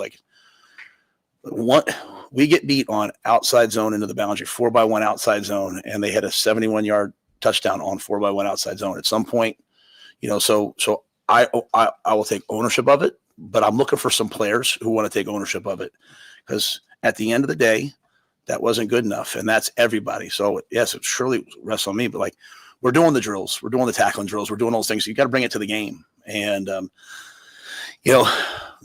just constantly trying to teach our players nothing's happening to you. You're not getting sacked. You're giving up sacks. You're not, missing tackles. We're not making the tackle. So we have good players. They've shown that they can do it. Go do it. And that's the growth in this team that has to happen this week. There comes some times in life, there's moments where you have to stand up. And so this is that week. Did you approach the last 2 days and today as you would normally? Okay, I just know, a couple years ago after the Michigan game, the practice was different the next day. Anything along those lines about your schedule for the last 48 hours? No, I didn't think we quit. I didn't think we, like the Michigan game 2 years ago, I felt like we quit. I felt like we didn't try. I felt like, I didn't feel like we didn't quit. We didn't play good enough football. And Minnesota did, and so, the same thing we always do. I just showed them the tape, showed them what we did well, what we didn't do well, the opportunities we had. There's, there's guys in the end zone wide open, but we're getting sacked. It's like, hey, and then I'm showing us rushing them and their line straining to knock it off. But it's not. What you have to be careful with the team is it's not any one thing, right? The only area that produced in that game at a level that's, we didn't cover them in man. We didn't tackle in the secondary. We didn't hit the quarterback. We didn't stop the run. We didn't run the football nearly well enough. We had big plays that we, either didn't hit or didn't catch. It's just all around. So that just falls on me. So just the game doesn't carry over. Tell the truth, and then see if they stand up this week and fight for themselves. That's exactly how it is. You can't blame anybody else. You can't talk about anything else. It just wasn't nearly good enough. The special teams, I thought, showed up. Credit to Jacory and that punt return team. They punted the ball out of bounds. Pregame warm up, they're kicking the ball out of bounds. We stopped the ball at the 2. Great. Archie had a 54-yard punt with his right foot. Jeremiah Charles, Roman Mangini, Bryce Turner, those guys playing their tails off. Jacory at the end of the game, game's over. He says, I want to be the punt returner, goes out, has a nice return. So our defense and offense have to produce the way the special teams produced. Did you feel that the energy was there coming out of last week into the game and pregame, when the game started? 100%. Yeah. I think it would be a disservice to our team to say, oh, we had no energy. You know what I mean? I think it's just a disservice. It takes the pressure off. Here's what I'll tell you exactly how I really feel, Mitch. They were excited to play. They were fired up. There was juice on the sidelines. There was energy. We came out early on, and It's just the football wasn't good enough. And I think once Minnesota started to assert their physicality, I don't know that we were ready for a fist fight. I think we thought it was going to be a little bit easier. That's sad to say, but that's why it falls on me. A lot of times get up here and say, this is my fault. I told the team the entire week that this was a tough physical team and this would be a battle. And I had even assistant coaches like, man, why do you keep crowning them? What? I'm tired of that, man. Like you better respect every team you play, especially when you're at Nebraska. Like people are getting excited for you. So I'm not letting us off the hook by saying, hey, we weren't, what I mean? Like that's just like they played better than us. Credit to them, credit to them. This Northwestern team's been playing well. What jumps out about them in your early week evaluation? Yeah, I mean, I've watched everything on them. Like they're really physical. They play really, really hard. They run the football at a really high level. They lost the first game of the year and then they lost to Oregon. And then since then they're on a tear, and they shut out, how hard is it to shut people out in college football? And they shut out Purdue last week. Coach Braun's done a great job since getting there. They play really, really sound defense. They've got a great pass rush. They're physical up front. Like I said, they're averaging, I think, 190 yards a game. They're 6th in the Big Ten in rushing. They got a wide out 17 who no one can cover. He gets most of their targets. They don't beat themselves. So it's a repeat of the type of team we played last week. You know what I mean? So we'll find out about ourselves this week. The sack issue is not new. I mean, Michigan was an issue. Michigan State was an issue. Now the bigger issue. Are you seeing the same things show up? Is there any common denominators? It's a great question. I thought, Michigan, we struggled on the edges at tackle. Michigan State, some of those sacks, we're holding the ball, trying to push the ball down the field. Like, they're kind of like, low value sacks. We got beat on a protection blitz. We were better against Maryland. And then this game, it was just everything. So the ball has to get out quicker. We have to step up in protection. The coaches have to figure out, the coaching staff has to figure out not what we want to do, but what can we do. So it's purely on us. What are you hoping to see from Coach Holgerson this week as he puts together the plan? Yeah, I trust Dana with my life. We got to get the quarterback to get the ball out. And I'm not saying he's holding the ball. I'm saying we have to give him plays where we were covered a lot of times in the game. Like they matched our routes and there was nowhere to go with the ball. So that's why it's, I'm in no way defending anyone. I'm just trying to make sure our team hears it was everything. And that's why it's not good enough, right? We were covered. Then when we did get behind them, we didn't make the play. And then, they blitzed the back. And then, when we played man and they beat us on shallow crosses, then it's like, oh shoot, we better play some more zone. We're supposed to cover the guys, and we didn't cover at a high level, so we didn't pressure a ton. They pressured us, and we didn't hurt them with it. So then all of a sudden you're like, all right, let's pressure these guys. And so it's just complementary football. It's a little bit of everything. So I think Dana has to go back with his staff, and they have to figure out how we can run the football. I mean, football will never change. All I talk to the team about is don't beat ourselves with penalties and missed assignments. Win the turnover battle. We didn't lose it, but we didn't win it. Run the ball, stop the run, protect and affect the quarterback, win the situations. We're not scoring touchdowns in the red zone. We're not winning third down. It was bad all around. So, I think the biggest thing is, hey, what can we do? Not, hey, this play's really good versus this coverage versus the guy. What can we do? And let's do that. And, get Pritchett back, that'll help. Rocco playing will help. No disrespect to the guys that went in, those guys, obviously your starter for a reason. So losing 2 starters was tough. And then I think to Sean's point, I'd like to see us run the football a little bit more because, Emmett's playing really well. Do you feel like Barney and Key it's very simplistic to say scheme them into touches, but they've had 10 combined catches in the last 3 games. Yeah. Yes. I'd like to see them touch the football.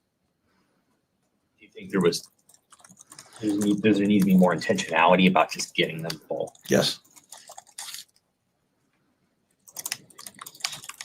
You mentioned Pritchett and Rocco coming back will obviously help. Are there some younger guys who are getting closer to that rotation, or do you consider any of those second, third year guys? Yeah, we got some good young players that are developing. But we're really not in that position right now. I think our starters are our starters, and we put them in and play them. And but if anybody else goes in, we expect them to play well. I guess it's a positive. Like some of your young defensive linemen have taken a jump. I mean, they're going through this kind of for the first time. Keona and Williams. Like, is there a journey they have to take where things are going to be imperfect, but they're making plays anyway? Yeah, I think that's true for all players. You know what I mean? I think they did some really good things in the game. Let's say even at halftime, I think I said, like, hey, like they had, I come out for the radio. I was like, we gave up one play in the first half, really. The thing that we're not doing though is, you can defend on defense. I'd like our defense to wreak havoc, to get sacks and force fumbles and all these things. And I don't think we called the game that way. I think we were very vanilla in the way we called the game. And as a result, they got in rhythm and, guys had a chance to make, the guy runs a shallow cross into, we fooled him into cover 2 and runs a shallow cross. The guy should be just, smacked, obviously we never want somebody to get hurt. We run up, we dive at the ankles, the guy gets a first down. So it's like, it's just a little bit of everybody, but yeah, there are definitely a lot of good things in there too. The 98-yard drive, obviously, that can't, those things can't happen, right? You can't pin them down at the 2 and then allow that. So, but there's guys getting better. And, I hope you can see from my tone, it's like, that's what it was. It was just really, really bad, especially in the second half. But it doesn't carry over to this week unless we let it. And so our team, all those guys you're talking about, they have every opportunity to come back this week. So to kind of go to Mitch's point, I'm not mad at the guys. I'm mad at myself and the coaches. You know what I mean? I blame us. So, and when I say I told them, it doesn't matter. It doesn't matter what you tell them if they don't listen, right? I couldn't convince the coaching staff what that game was going to be like. I knew what PJ Fleck and Minnesota would be like on a Friday night, and I couldn't convince the team. So now they know.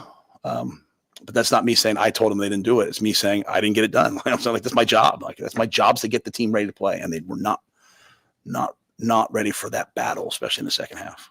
Can you speak to what kind of characteristics of the team you saw last year when they went to Ohio State in a somewhat similar kind of mindset maybe after that game, and if that exists, if that kind of stuff exists here with this group? Yeah, well, I mean, good teams don't lose 2 in a row. Good teams, when they lose, they get mad and they fight back. And what you're seeing in college football right now is teams losing 4 in a row, because when they lose, like, oh, well, the season's over. It's just kind of the new world we're in. I better get ready for next year in the port. And we don't have those kind of guys. And so, last year, our guys after Indiana, they were embarrassed. They were pissed off.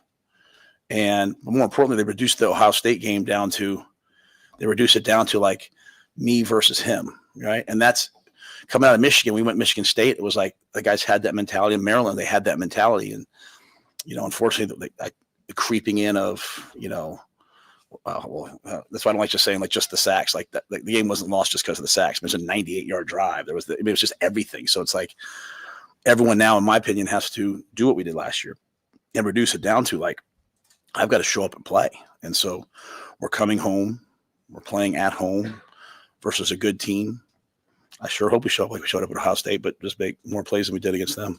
Just from what you've seen so far, demeanor and body language, how are they bouncing back so far? Great, but we'll have to find out tomorrow at practice. I mean, Sunday, we practiced last night and normal practice, and they flew around. I mean, there's still, 2 things can be true. You can play a really, really bad game and be really mad about it and still know that you're a good team. But Phil Jackson used to say something to the effect of, like, successful teams are only successful when they're doing successful things. We got to play way better.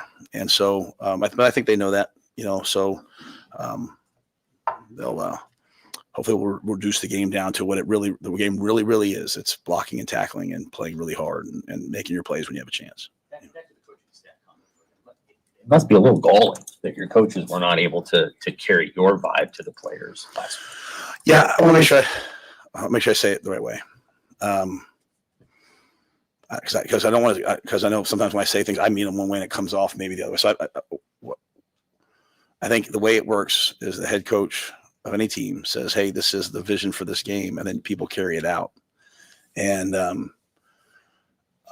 when it doesn't get carried out, my job, A, is to get on the coaches, but then B, take ownership of it. Like, we completely failed. And again, we failed 7-6 at halftime, and everyone's walking in the locker room disappointed. I'm so tired of that. It's like stop, with just the entitlement of that. It just drives me nuts. Like every team is going to be ready to play us.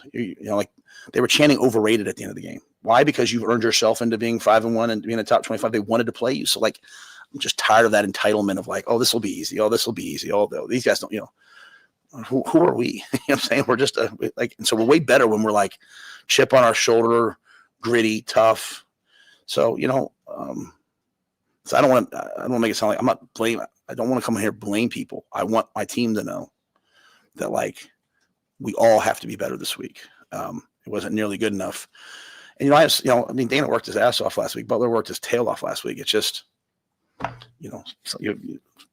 every position has to get their guys ready to play. And if your team position is not tackling, you're not doing a good enough job. If your position's not blocking, you're not doing a good enough job. And so, the season has ebbs and flows. And when you come out of a game, you say, I didn't do a good enough job, then you have to lock in and say, why didn't I do a good enough job? And not be emotional. You don't change everything. You just have to do better the next week. And so, I told Addy, get your secondary to tackle and cover. I told Rob, get your linebackers to run through. Let's knock the ball out.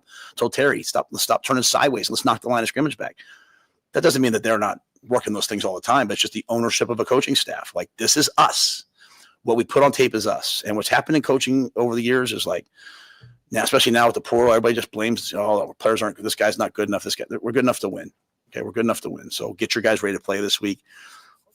Donnie, get the O-line straining and blocking. I'd rather dive and let my quarterback get hit, and then stop diving. How many 15-yard penalties we have as an offensive line this year? It's absolutely ridiculous. Like, just block between the whistles. And so these are my messages, but they all fall on my watch. And so I'm being uniquely candid with you guys today because you guys deserve that. Our fans deserve that. They watch that on Friday night. Ridiculous. In your experience of being around great teams, whether it's teams that you've coached or that you've played against, how have you seen them navigate that fine line between having a right to be entitled because they are great, and then also maintaining that chip on their shoulder? So such a really great question. So Mitch, like I work for Tom Coughlin, and he would always say, humble enough to prepare, confident enough to perform. And, then you listen to Coach Saban. He always talks about something like workhorses or show ponies, right? Like you have to work and work and work and work as if you have no chance to win the game. And then you have to play as if you have no chance to lose the game. But you can't, so we worked, but you can't expect it to be easy. You just have to believe that, hey, if I play as hard as I can for 60 minutes, then good things will happen.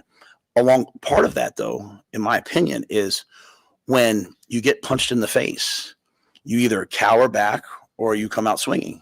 And I'm not saying we cowered back, but we certainly didn't swing. And you start seeing lots of guys walk off the field like something's happening to them. No, it's not happening to you. You're not playing good enough, and so go play better.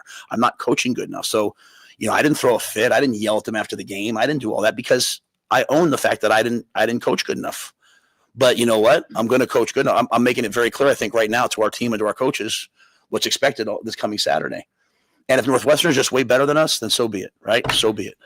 But if fans spend their money this week to show up and watch a team diving on the ground to make tackles and guys getting pushed back into the quarterback and just then I'd boo us. So we better show up. Let me say that we will show up. Okay, how about that? We will show up. I showed our team the last play of the game. Roman Mangini, walk on punt return. He blocks for 9 seconds, running all over the field to block people. I'm like, I went that for 60 minutes. Anything else? Okay, a lot to talk about. Let's step aside. We'll be back after this on 1620 The Zone. At J-Tech Construction and Solar, they do it all. Roofing, siding, windows, doors, gutters, and solar. As the official exterior and solar experts of the Huskers, they take pride in protecting homes and powering the future. J-Tech is hiring. They're searching for motivated sales reps in Omaha and a front desk superstar to join the team. Great pay, uncapped commissions for sales reps, and a winning company culture. J-Tech Tech Construction and Solar, proudly the official exterior and solar experts of the Huskers. YourExteriorExperts.com. Equitable Bank. We take banking personally. EquitableOnline.com. Husker Review Monday is powered by McKinnis Roofing and Sheet Metal. Looking for trusted experts to protect and enhance your home or business? We are McKinnis, Nebraska and Iowa's go-to choice since 1981. For commercial or residential projects, trust McKinnis Roofing and Sheet Metal. Visit McKinnisinc.com today. Get the SUV or crossover you love and never pay a dock fee. Only at Baxter Ford. That's right. Pay for the vehicle, not the paperwork. Save on our incredible selection of new Ford SUVs and crossovers. Bronco, Bronco Sport, Expedition, Explorer, Escape, and Edge. And shop with confidence, knowing you'll never pay a dock fee. Experience our helpful way to buy a car with no handoffs, no hassles, and absolutely no hidden fees. Shop now at BaxterFord.com. The Still, Nebraska's original fine wines and spirits destination. Family owned and serving Nebraska for nearly half a century. Great prices, rare finds, deep expertise, exclusive deals and tastings. Now open in West Omaha, just west of 204th and Q. Some people just know you can save money on car insurance by checking Allstate first. Like you know to check the weather first, before wearing face paint to the game. Bro, your Go Cats is dripping into your nachos. Oh, and now paint is in my eyes. Interception! Did you see that? No. Yeah, checking first is smart. So check Allstate first and see what you could save. You're in good hands with Allstate. Potential savings vary, including based on how you buy, subject to terms, conditions, and availability. Allstate North American Insurance Company and affiliates, Northbrook, Illinois. Host is roasting every morning. Host is roasting every day. How does Host Coffee provide the best coffee for your workplace?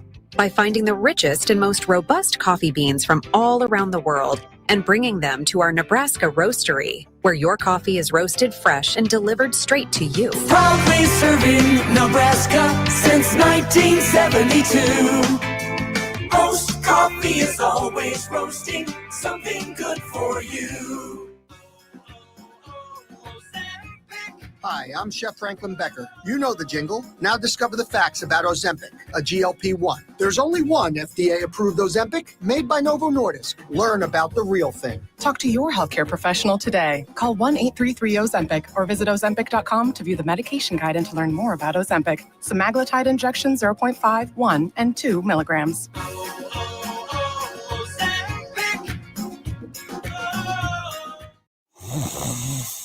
Sound familiar? At Mattress Firm, we understand there are many problems that can keep you up at night, like snoring, aches and pains, or sleeping hot. Our sleep experts have the unrivaled know-how to match you with a mattress that can help. And now at Mattress Firm, save up to $600 plus get a free adjustable base with select Sealy mattresses. For the great sleep you deserve, visit Mattress Firm. We make sleep easy. Restrictions apply. See store or website for details. We know exactly what you're not thinking about right now. Wiper blades. But now that you are, take a moment to think about how Rain-X is the #1 brand of wiper blades in America. Why? Because Rain-X thinks about wiper blades all the time. We obsess, so you don't have to. Simply install our blades and then think about literally anything else. So choose Rain-X, America's #1 wiper blades, and then go back to not thinking about wiper blades. Rain-X. Outsmart the elements. Redefine your luxury shopping experience at Genesis of Southwest Omaha. Right now, lease the 2026 Genesis GV 72.5 Turbo Select All-Wheel Drive for just $499 per month. 36 months, 10,000 miles per year with approved credit, tax, title, license extra. $4,999 down plus first payment and $299 doc fee due at signing. Stock number GG260122. Offer expires October 31st, 2025. See dealer for details. Your American Cancer Society is available 24 hours a day, 7 days a week to help answer your questions, connect you to the resources you need, or to just listen. Visit cancer.org or call us toll free at 800-227-2345 anytime, day or night. The Woodcliff Restaurant at Woodcliff Lake in Fremont is the place to enjoy mouth-watering eats and cool drinks with your friends and family. Enjoy the short drive to Woodcliff Lake and taste the culinary excellence for yourself. The menu will amaze everyone's palate, and the ambiance will bring a sense of peace. It is the perfect time of year to enjoy Woodcliff's Best of Omaha winning patio, a menu that is so diverse, it's guaranteed to please everyone. Visit thewoodcliffrestaurant.com or Facebook for specials and events. Actual price will depend on product and subscription plan. Featured products are compounded drug products, which the FDA does not approve or verify for safety, effectiveness, or quality. Prescription products require an online consultation with a healthcare provider who will determine if appropriate. See website for details, restrictions, and important safety information. Want to boost in and out of the bedroom? Hims has you covered. Introducing a new 2-in-1 approach to level up your game. Tadalafil for better bedroom performance and zinc for testosterone support. Put it all together and you've got what you need to turn things all the way up. Getting started is simple. Just go to hims.com/radio to start your free online visit. Through Hims, you can access ED treatments including pills, chews, and more. 100% online. No office visits, no pharmacy lines. Just fill out a simple intake form and a licensed medical provider will determine if treatment's right for you. If prescribed, it ships free and discreetly to your door. Find affordable treatment options at up to 95% less than brand names at hims.com/radio. That's hims.com/radio. HIMS.com/RADIO. Hi, I'm Bill Schreiner of Lincoln Federal Savings Bank. Buying a home is a huge decision, and that's why I'm here to help. I'd really like to take the time to get to know you personally so I can meet your short-term and long-term financial goals. With exceptionally low rates, low fees, and an abundance of products, making your home purchase easy. Visit me at Lincoln Federal Savings Bank today and discover how stress-free it can be. Lincoln Federal Savings Bank, since 1906, member FDIC, equal housing lender. Live from the Host Coffee Studio, this is 1620 The Zone. KOZ and Bellevue, Omaha, Council Bluffs. This is 1620 The Zone.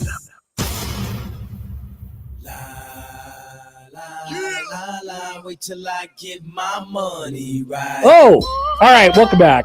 More of the Connor Happer Show. You're on 1620 The Zone and on 1620thezone.com. Our apologies for that longer break there. Had to catch up on some messages from our fine sponsors after Matt Rule's Monday press conference. Plenty to talk about.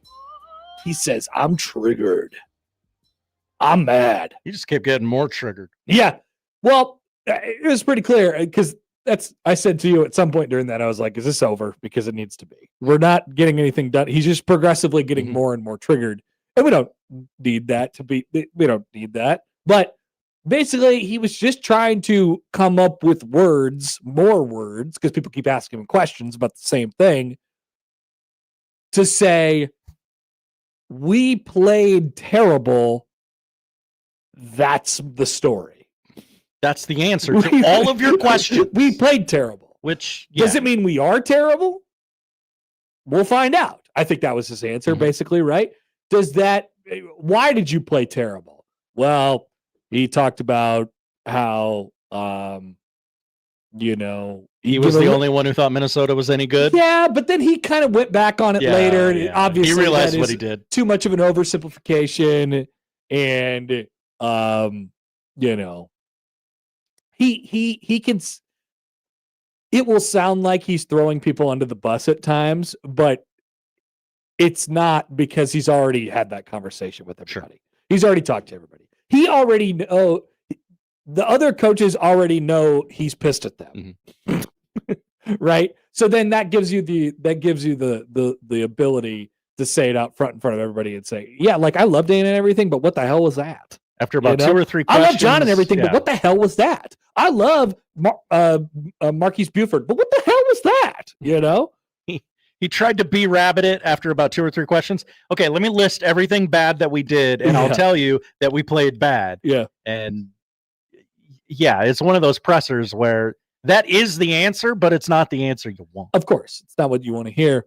And so, he got back to what he normally gets back to, which is, hey, look, I mean, we're not going to make any excuses. They were excited. There was energy. We were ready to go. Football wasn't good enough. We didn't play good enough football. Now, why? That's up for us to discuss the rest of the week. Let's see if Dave, he called during the middle of the press conference here. We want to hear from you guys. We're open now, and we're fully capable on all of our platforms. Oh, and by the way, before I do get to this call, hopefully Dave is still hanging out with us. I do have some news to share with you regarding Nebraska's game against the University of Southern California on November 1st. Would you like to know the time for that game, Josh? I would.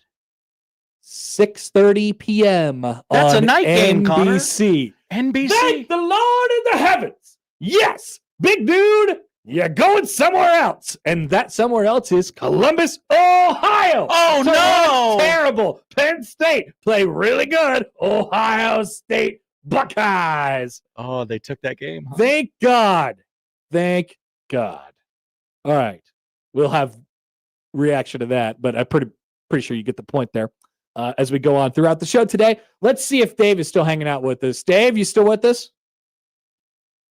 I didn't think so. It's been quite some time. Once upon a time, we used to have phones where when you hang up, they just go away, but that's all right. But we're told we're the crazy ones and that's not what's happening. Luckily, we do have another call on the Prairie Flower Casino Zone Hotline. Here is Rick. Hey, Rick, what's going on? I would not be rude enough to hang up on you, gentlemen. Of course not. and we've only kept you waiting for like 60 seconds for the record. So hey, you guys do a great job. But I just wondered, I didn't catch the whole press conference. Did anybody ask Coach Rule about maybe trying to change quarterbacks to make the offense be more proficient? He did not. No, nobody asked him that. And I guess what I'm suggesting, maybe to entice your show even more, well, you could throw out a poll question in the next few days and just ask if Mark Bo Pelini would change quarterbacks if things weren't working, or any other coach. But I remember when Lee was a quarterback at Nebraska, and they were on like the 15-yard line of the opponent. And I think quarterback Lee didn't quite audible into the right play. When he came off the field, Mr. Pelini did everything but tell him he was a nice guy. And when I see 9 sacks, not all Raiola's fault, you would think you'd go to plan B. And I know there's a lot of money involved that you don't go to plan B, but maybe run that by the poll. And you guys do a great job. Enjoy the great day and stay safe. Rick, okay, thank you, Rick. Thank you for the call. I appreciate it. We will try to stay safe. Probably not going to be our poll question to run. Just that's not the way we do poll questions here on this show. I just don't. Taking Zach Lee out of a game and putting in Cody Green is a little bit different than taking Dylan Raiola out of the game and putting in TJ Lateef. Do we need to have like a banner on the bottom of the screen or like an ad playing in every ad break that it's not going to happen? You can want it to. You can look at it with your eyes and say, I think that would be the best for everybody. But the problem is like, maybe this is more of the core or maybe it's not. The problem is that people think it should happen. Mm-hmm. Why do they think this? Because the last month, Dylan Raiola has not been good. Okay. That's why they're clamoring for it. Okay, and so the other quarterback is definitely better. Well, they see some escapability where Dylon seems to be a little statuesque. So he played 20 plays combined against Akron and Houston Christian, and he's better than Dylan Raiola because he moved a little bit. They've seen Give me a break. They've seen enough. Give me a break. God, how could this possibly be the thing? How could this possibly be the thing? I'm so sorry, but how could it possibly be the thing? Back to the phones. We have another Rick on the Prairie Flower Casino Zone hotline. Hi, Rick. What's going on? Not much. I'm continuing the conversation here. But the reason why I called, I want to know if it's taboo for the Nebraska run media to ask that question. I don't think they're asking it because it wouldn't make any practical sense to do so. Well, they ask a lot of unpractical questions. Fair. No, that's fair. I guess. Fair. So I don't know why this one's so taboo. Okay. All right. Rick, a fair point. Does Rick have a point? Josh? They ask a lot of stupid, idiotic questions, which I'm not sure if they do, but I wouldn't go stupid, idiotic. They ask a lot of taboo questions. But if they're the state-run media, then how are the questions taboo? I'm confused. Running into each other on that one. Okay. Yeah. So why now we've moved on to not only why shouldn't Lateef play, but why isn't the media asking Lateef? Because they'll lose their access. That's what you wanted to hear. Yeah, I actually think it's closer to losing respect. I think if somebody wanted to ask that question, they'd immediately admit they don't know ball. And you don't want the coach to think that you don't know ball. That's true. Right?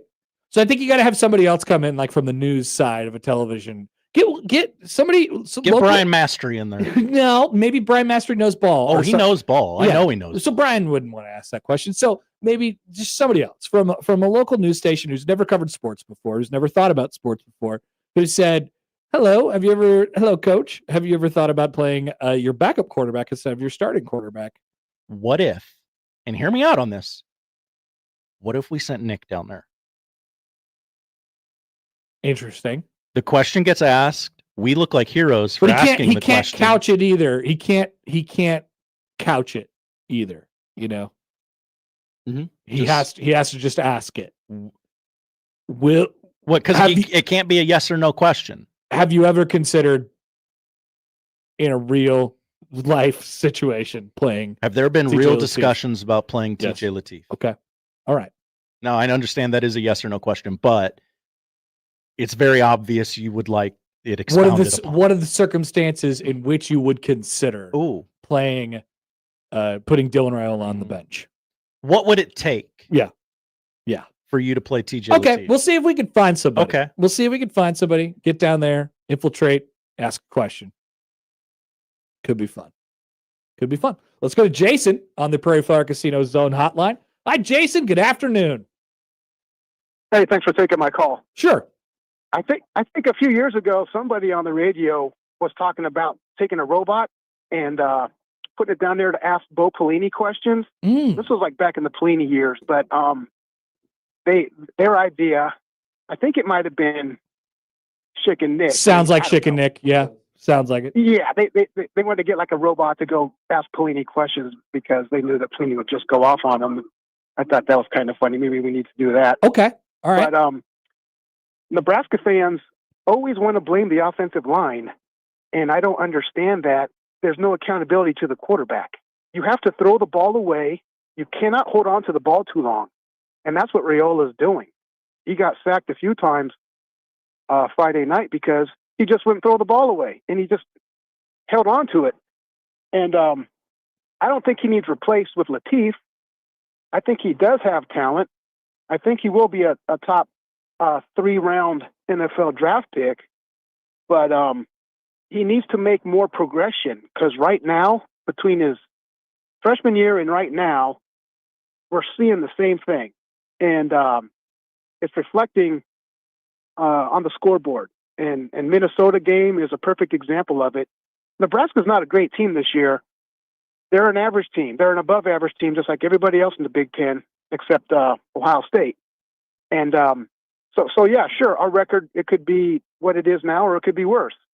And right now, if you look at what we got coming up on our schedule, it's going to get rough until we get better quarterback play. But it just drives me crazy when everybody thinks that replacing the offensive line is the answer when the quarterback's not executing. Okay, yeah, Jason, and that's completely fair. Thanks for the phone call. Appreciate it. So yeah, I mean, that is so. People listen to Rules press conference today, right? Maybe you did, maybe you didn't, but you know, and then you contrast that with what you hear from people after, as Jason was just mentioning. Well, we have to fire the offensive line coach. We have to, of course, replace the quarterback. We have to put in players who can do the job, right? Because people think back, they harken back to the 90s and they say, well, when they weren't doing the job right, they just put in the people that did do the job right. But that's not even really true either. They played their best players, and their best players were a lot better than everybody else's best players. I know you think accountability only existed in the 90s, therefore it cannot exist today. But right. I don't believe that is the case. So contrast that with what Rule said at his press conference, which was, look, man, there ain't no easy answers. You guys love the easy way out.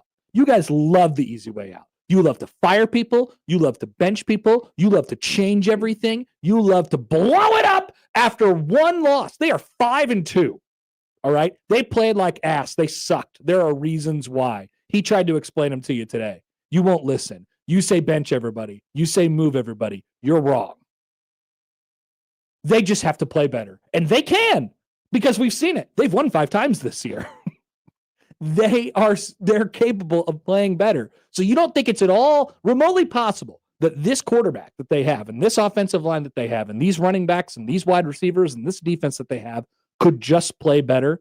I know that's not the sexy answer. I know that's not the answer that's going to light the radio lines up, but it's very possible and plausible, and it has to happen in order for Nebraska to get to where they want to go this year. They just got to play better. They got to tackle. They got to block. They got to play football. They got to have a semblance of a clear game plan. I do think there is a little bit of a mental thing. We always want to make it a mental thing. I think what Rule was sort of getting at today was the idea that he did use the word entitlement. You know, there is that, like, who do we think we are? You know, okay, just because we're ranked in the top 25 and we're 5-1, that Minnesota's not going to take our best shot. All right, you about to find out. You ain't that much better than everybody else just because you got number 25 by you now. And now they got to go ahead and now they got to go out and prove it again. So they're a team that is better equipped from a mentality standpoint to be better in games in which they are out to prove something, where they have a chip on their shoulder. That's a hump that they have not gotten over yet as a program. And that's fine. That's pretty much where they're going to be the rest of the season now. But you got to start knowing how to win when everybody likes you too. You got to start knowing how to win when you're winning. It's hard. It ain't easy. It's a step they haven't got past yet. They play like crap on Friday, you know? But the answer is not to bench everybody. I'm sorry. And fire everybody. I'm sorry. It's just not. I'm gonna take some things from the chat and I'm gonna throw them at you. All right, go ahead. Connor, this is the easiest schedule any college football team has ever had, and they've lost twice. What say you? So is that one comment, or is that like a bunch of comments? That's kind of an amalgamation of a bunch of comments. Yeah. I would say that I thought Nebraska with this easy schedule is going to go 8-4 at the beginning of the year, and now after 7 games, I think they're going to go 8-4. So you knew this would happen? No, I mean, if I actually kind of thought they'd lose this game. If you were to tell me through 7 games that they were 5-2 and their losses were Michigan and Minnesota, I would have told you, all right, I could probably. Okay, that probably makes it. Now, I didn't think they'd not show up against Minnesota. Yeah. But losing to Michigan and Minnesota were plausible. Remember, when the schedule came out, you people who told us that the schedule was the softest in the history of the sport were freaking out about the 6 days between, well, what if Maryland's a night game? What if? I know. And shocking, they lost. Yeah. They lost the game you thought they were going to. Did they look like ass? Yes. We can't handle nuance. It doesn't have to be this ground shaking thing. Like if they lose again next week, then the conversation gets louder and louder. If they win, you'll think they're the best team on planet Earth, and you're wondering why they aren't ranked again. Snip, snap, snip, snap. I got my eye on a lot of things. Yeah. Oh yeah. But I'm okay. I'm okay. Back to the phones, the Prairie Flower Casino Zone hotline. Here is Chris. Hi, Chris. Good afternoon. Hey, good afternoon, Connor. Hey, I had a take that I wanted to run by you two, and I kind of picked up on it. But I've noticed Matt Rule over the years. He at times, I think he believes in himself and his credentials. etc. But I think he does a lot of trying to sell it to the media and to the fans. And it is a little bit annoying. I'm not cynical. Do not believe he's a bad coach. But I could give you numerous examples, but I'll give you an example today. So if you remember, he made the statement that he had been preaching all week that Minnesota is going to be physical. It's going to be a tough game. And I'm fine with that. Why not stop there? But when he went on to say, and he's does a lot, then he talks out of the other side of his mouth, meaning he kind of throws in a sidebar. He says, but, you know, and even when the coaches were telling one Leonard about it, do we believe that's true? What assistant would go up to Matt Rule and say, Coach, you really think they're going to be physical? Is that part of the game plan? Because here's why. You either buy into it or you understand the head coach doesn't want the team to be lackadaisical, so you go with it. I don't believe for a minute that one coach pulled him aside and said, well, you keep getting on him about it being physical. Do you really believe that? That's not even believable. And you say, well, why would he say it? Because he has this trait or habit where he tries to point to the other coaches that they were talking to and, hey, Matt, you're doing a good job, or the other relationships that he had in the NFL. And it kind of goes back to, I believe, a bit of an insecurity. He wants us to believe he knew all along. And so he kind of takes the ownership, but at the same time says that I was telling everybody and my own coaches didn't believe. And what's interesting, the follow-up question caught him on that. Not necessarily going to dig into that, but the general question, I can't remember who asked it, said something to the effect, well, if you don't have the coaches buying in and or if that's a challenge. And then remember, because sometimes when you say too much and you really didn't mean it, you have to step back. So then what Coach Rule then said, hey, I got to be careful. Sometimes they say some things in a way. No, you said it in a way that you made everyone believe that even your coaches didn't believe they would be physical. The general point wasn't to drill into that, but hey, if you have a hard time getting your message apart, then he backed it out. So my point is I just wish he would focus on less words, less hope, less selling. I understand son of a preacher man, and he can work a room. I get that. But let's just focus on the product and the process and performance. Sometimes he just talks too much and he gets himself in trouble. And I don't know if you picked up on that. You may not agree.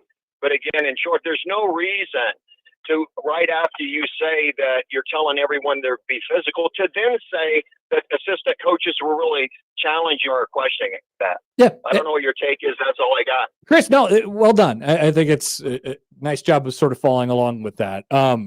That's a real thing.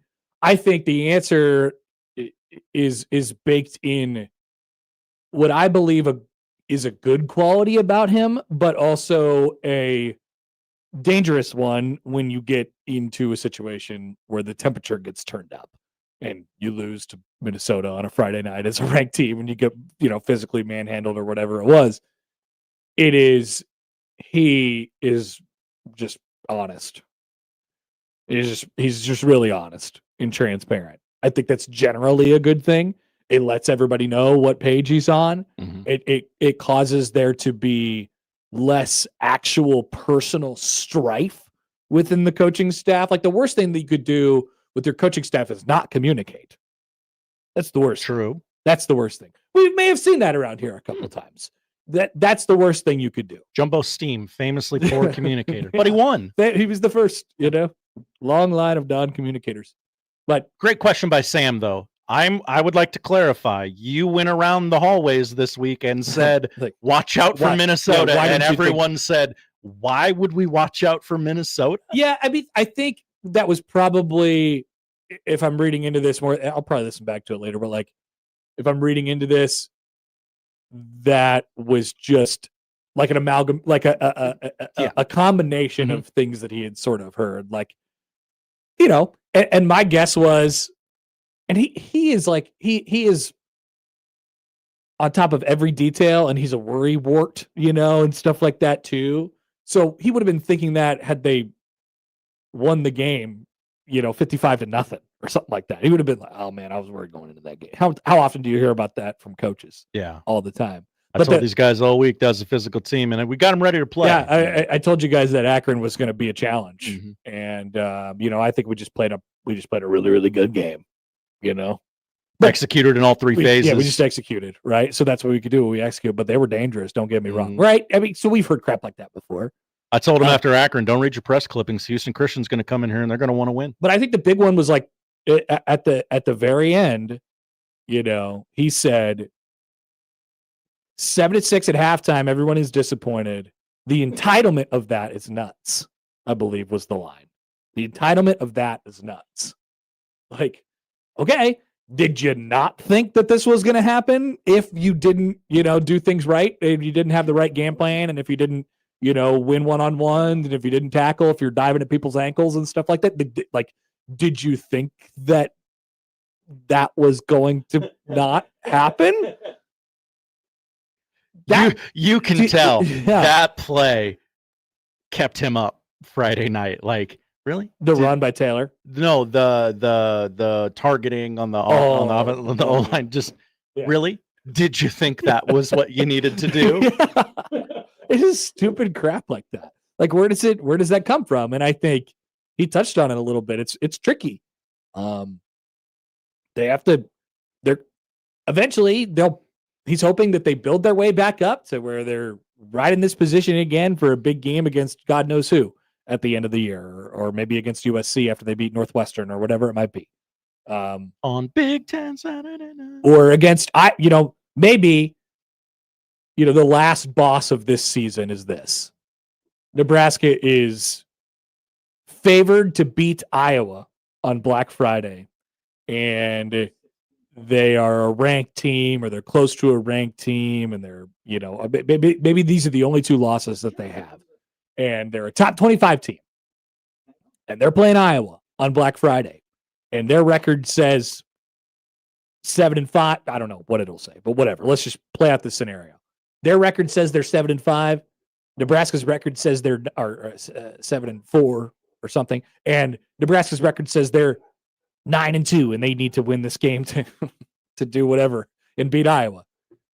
The final boss of this is win and against the team. Sorry, there was a dog barking in our station. Totally normal. And win the football game and win a game in which you were supposed to win, right? Like they've had these games now where they're favorites and they just lay an egg for whatever reason, and they get to these spots. I didn't see it coming, for the record. I didn't think that would happen, but it was not a pass test, certainly in that category. We have more calls coming up. So many more calls. More calls. I like it.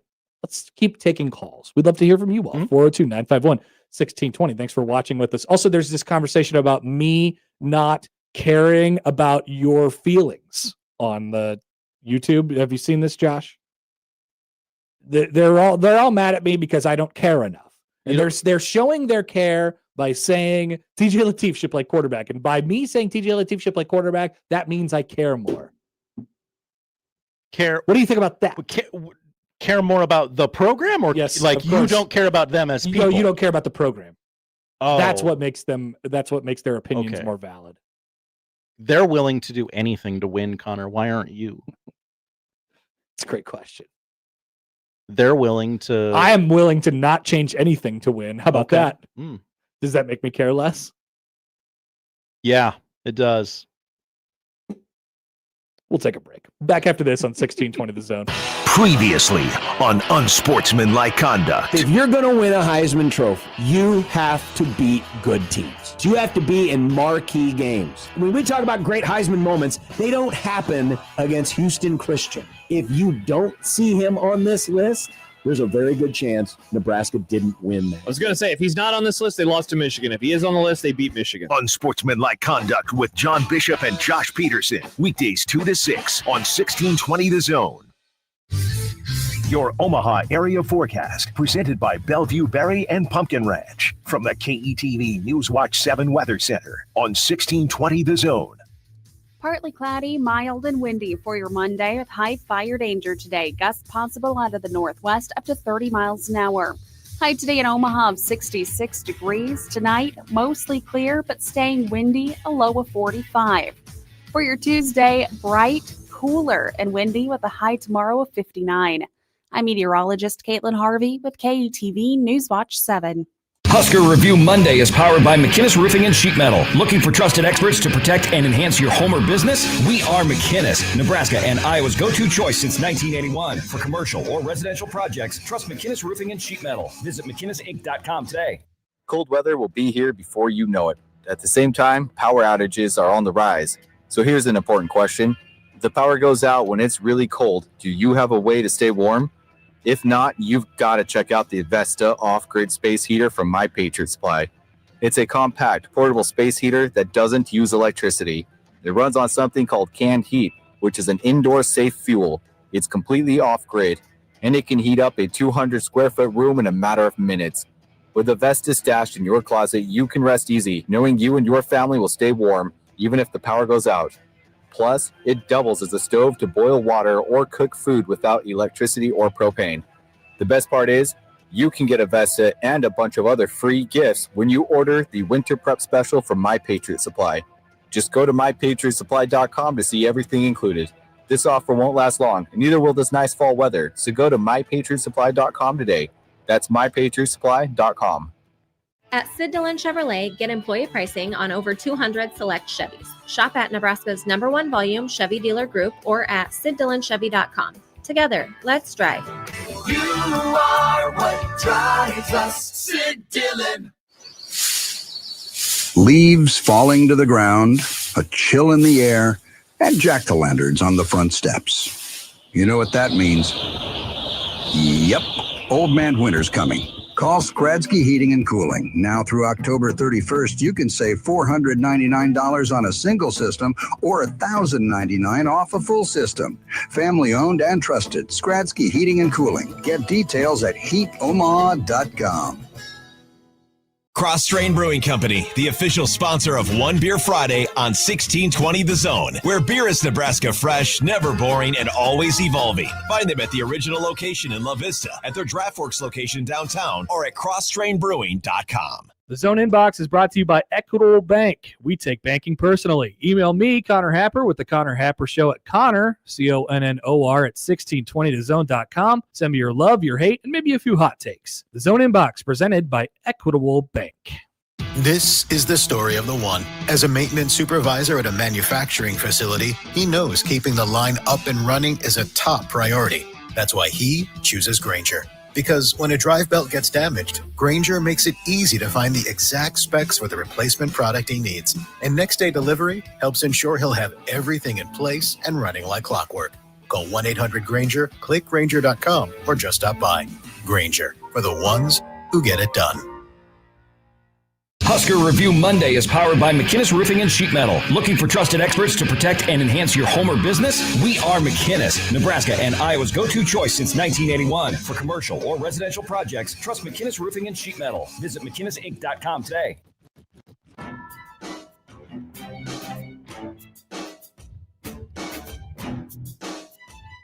Welcome back. More of the Connor Happer Show. You're on 1620 The Zone and on 1620thezone.com. This week's Zone Deals to Woodcliff Restaurant, voted Omaha's best outdoor patio. What an honor. Wow. Perfect for a romantic dinner for two or family dinner with a perfect view of Woodcliff Lake. Also, the Thursday weekly special burger special this week. Check that out. Or Friday's fish special. Two $25 gift vouchers, which is, of course, a $50 value for just $25 this Friday at 9/1620thezone.com. Also, a Sports-Like Conduct will have your opportunity to win Woodcliff gift vouchers for $0 this week, which is a good number, I'm told. Good number. 0. In this case. Dollars out of your wallet, 0. Food in your belly, plentiful. Exactly. Let's go back to the Prairie Flower Casino Zone hotline. Here is Tony. Let's see if Tony's still hanging on with us. Hi, Tony. Tony quit. All right. Let's go back to the Prairie Flower Casino Zone hotline. Here is Kurt. Hey, Kurt, you still with us? Yeah, hey guys, how you doing? Good. So, unfortunately, this game didn't really surprise me. I didn't think the outcome would be exactly the way it came, but I really didn't think we would win this game. I just felt like there were so many distractions, and kids have it's so easy for them to, their minds to wander. None of it surprised me. The thing that you guys have talked about this a little bit, it's hard to watch the game from a 30,000-foot view like most fans do, and I do too. But I tried to pay attention like the linebackers on the run plays and seeing, was the D-line doing their job. There's just their eyes and ankles during that game were so, I don't know, they seemed so bad. I don't know. I don't know if it's a coaching thing, if there's so much going on that, we don't have insights to, but man, they were, to me, very, very distracted. Yeah. Hey, Kurt, thanks for the call. Appreciate it. Now that is something real that we could talk about. More granularly in football league. This is a bad tackling team. Tackling few. This is a bad tackling team. This team is bad at a very fundamental part of the football game. Tackling. Blocking and tackling, Josh, you ever heard of that? I have. Blocking and tackling, they're not good at half of them. All right? And they're probably not good at the other half either. All right? So that's a problem. But yeah, the play that Rule referenced today was that short cross over the middle. I think it was on third down, and Shavers was right there. Ball kind of put it right in front of his face, dove right at the guy's feet, slipped off him like it was nothing. I mean, just got to make that. I had it written on my notepad. Oh wow! It was one of the plays that I wrote on my notepad. That's how you know it was important. That's how you know it was important. Exactly. Let's see. Yeah, I mean there was definitely a few of those in the game, and whether it comes to fitting, it's a real question that we could talk about. It's hard to now because we now have the result. Unfortunately, we have too much information in this case because it's hard to ask the question, well, can we go back and say they were distracted? We now know the result, right? The result would suggest that they were. The result would suggest that they were distracted. Really get asked about it today. I thought maybe he would, but that's different. Anyway, that's good. That's fine. But it's a real question. I wonder your thoughts on it, Josh. Like, I about the defense specifically. Do you think that they were distracted after the week of conversation not being about football, being about Matt Rule? So Rule, I think, would refute it because he said we played it. We came out with energy. We came out with pace. The game plan wasn't good. So I think it's more about that. And certainly there was a team on the other side that wanted it more. Mm-hmm. But does that mean you would go as far as saying Nebraska was distracted from the week that was? I don't know. It helps explain the unexplainable, it right? Does. Like it's an intangible so it helps, but I'm guessing that's not the issue, but gosh, it's a very convenient package and narrative to just say, oh, they were distracted. They won't be distracted this week, so they'll go out there and they'll play fine. Yeah, if you think they were distracted, that's a good point, Josh. Like, if you think they were distracted, then you must think that they'll be fine. Which is funny because all I hear right now is people talking about going 7-5. Yeah, I guess that those two don't really work hand in hand. No. If you're distracted, that means you think this game was an outlier. Mm-hmm. And Rules ended the press conference basically saying, we will show up. Boy, this better have been an outlier. Or so help me God. Yeah. Yeah, I think there was another key moment in the press conference. Sorry, we're going to get to this phone call from Lynn in just 1 second. And we love you, Lynn. Hang on. He was asked by Sam, just to go back and sort of clarify about the game plan and the players that he asked about Barney getting touches. Why did Barney get touches? The balance. And he was like, yes, those guys need more touches. And then he was asked specifically about an intentionality about getting those guys the ball more. And he said, yes. There needs to be a more intentionality about getting them the ball. Matt Rule gave a one-word answer. Yes. That might be the story from the press conference. Matt Rule gave a one-word answer. That's right. Bet you didn't see that one coming. Yes. Let's go back to the phones. Here's Lynn on the Prairie Flower Casino Zone hotline. Hey, Lynn, thanks for calling. Thanks for hanging up. Thanks for nothing. 1620 The Zone doesn't take female callers. Whoa, do you think it was a female? I know it was a female. Yeah, you talked to I talked to her. She sounded very pleasant. Damn it. I would have loved to talk to a pleasant woman today. Instead, I have to talk to pissed off dudes. What a horrible thing. This is bad. Why doesn't Connor love me? Send. Connor is an idiot. Send. All these dudes are in their fields. I want to talk to some women. Why don't Jaskers die? Send. That's you, chat. I love you. You're maniacs. Yeah, you guys are crazy. That's cool though. That's all right. Maybe Lynn is calling back today. But yeah, I mean, there was a lot of the things from the game that were honestly pretty. Oh, here we go. Lynn is calling back. This is fantastic. He, by the way, said 9 sacks. He said 3 of them were on the running back in particular. He also said, in no uncertain terms, the ball's got to get out faster and they got to protect better. So the other difficult part about parsing through a Nebraska loss in which the quarterback took 9 sacks is that it seemed to him, or it seemed to he seemed to explain that basically a third of them were on 3 different things, right? Whether it be protection on the running back side, protection on the offensive line side, or the ball getting out faster / the wide receivers not being open quick enough or obviously enough. All 3 of those things. And a lot's got to go wrong in order for those 9 sacks to happen. Okay. What a great back-to-back of calls we're going to have here. But let's start with Lynn, who called before, and maybe we hung up on her, or she didn't hang around long enough. Thanks for the call, Lynn. What's up? Hi, thanks for taking my call. You're welcome. I just wanted your opinion on a couple things. First off, in his interview with Pat McAfee, he made the comment that he was hoping Nebraska would spend more money on football, and how that's necessary in this day and age of college football, which I thought was interesting now with the Penn State opening and all the speculation.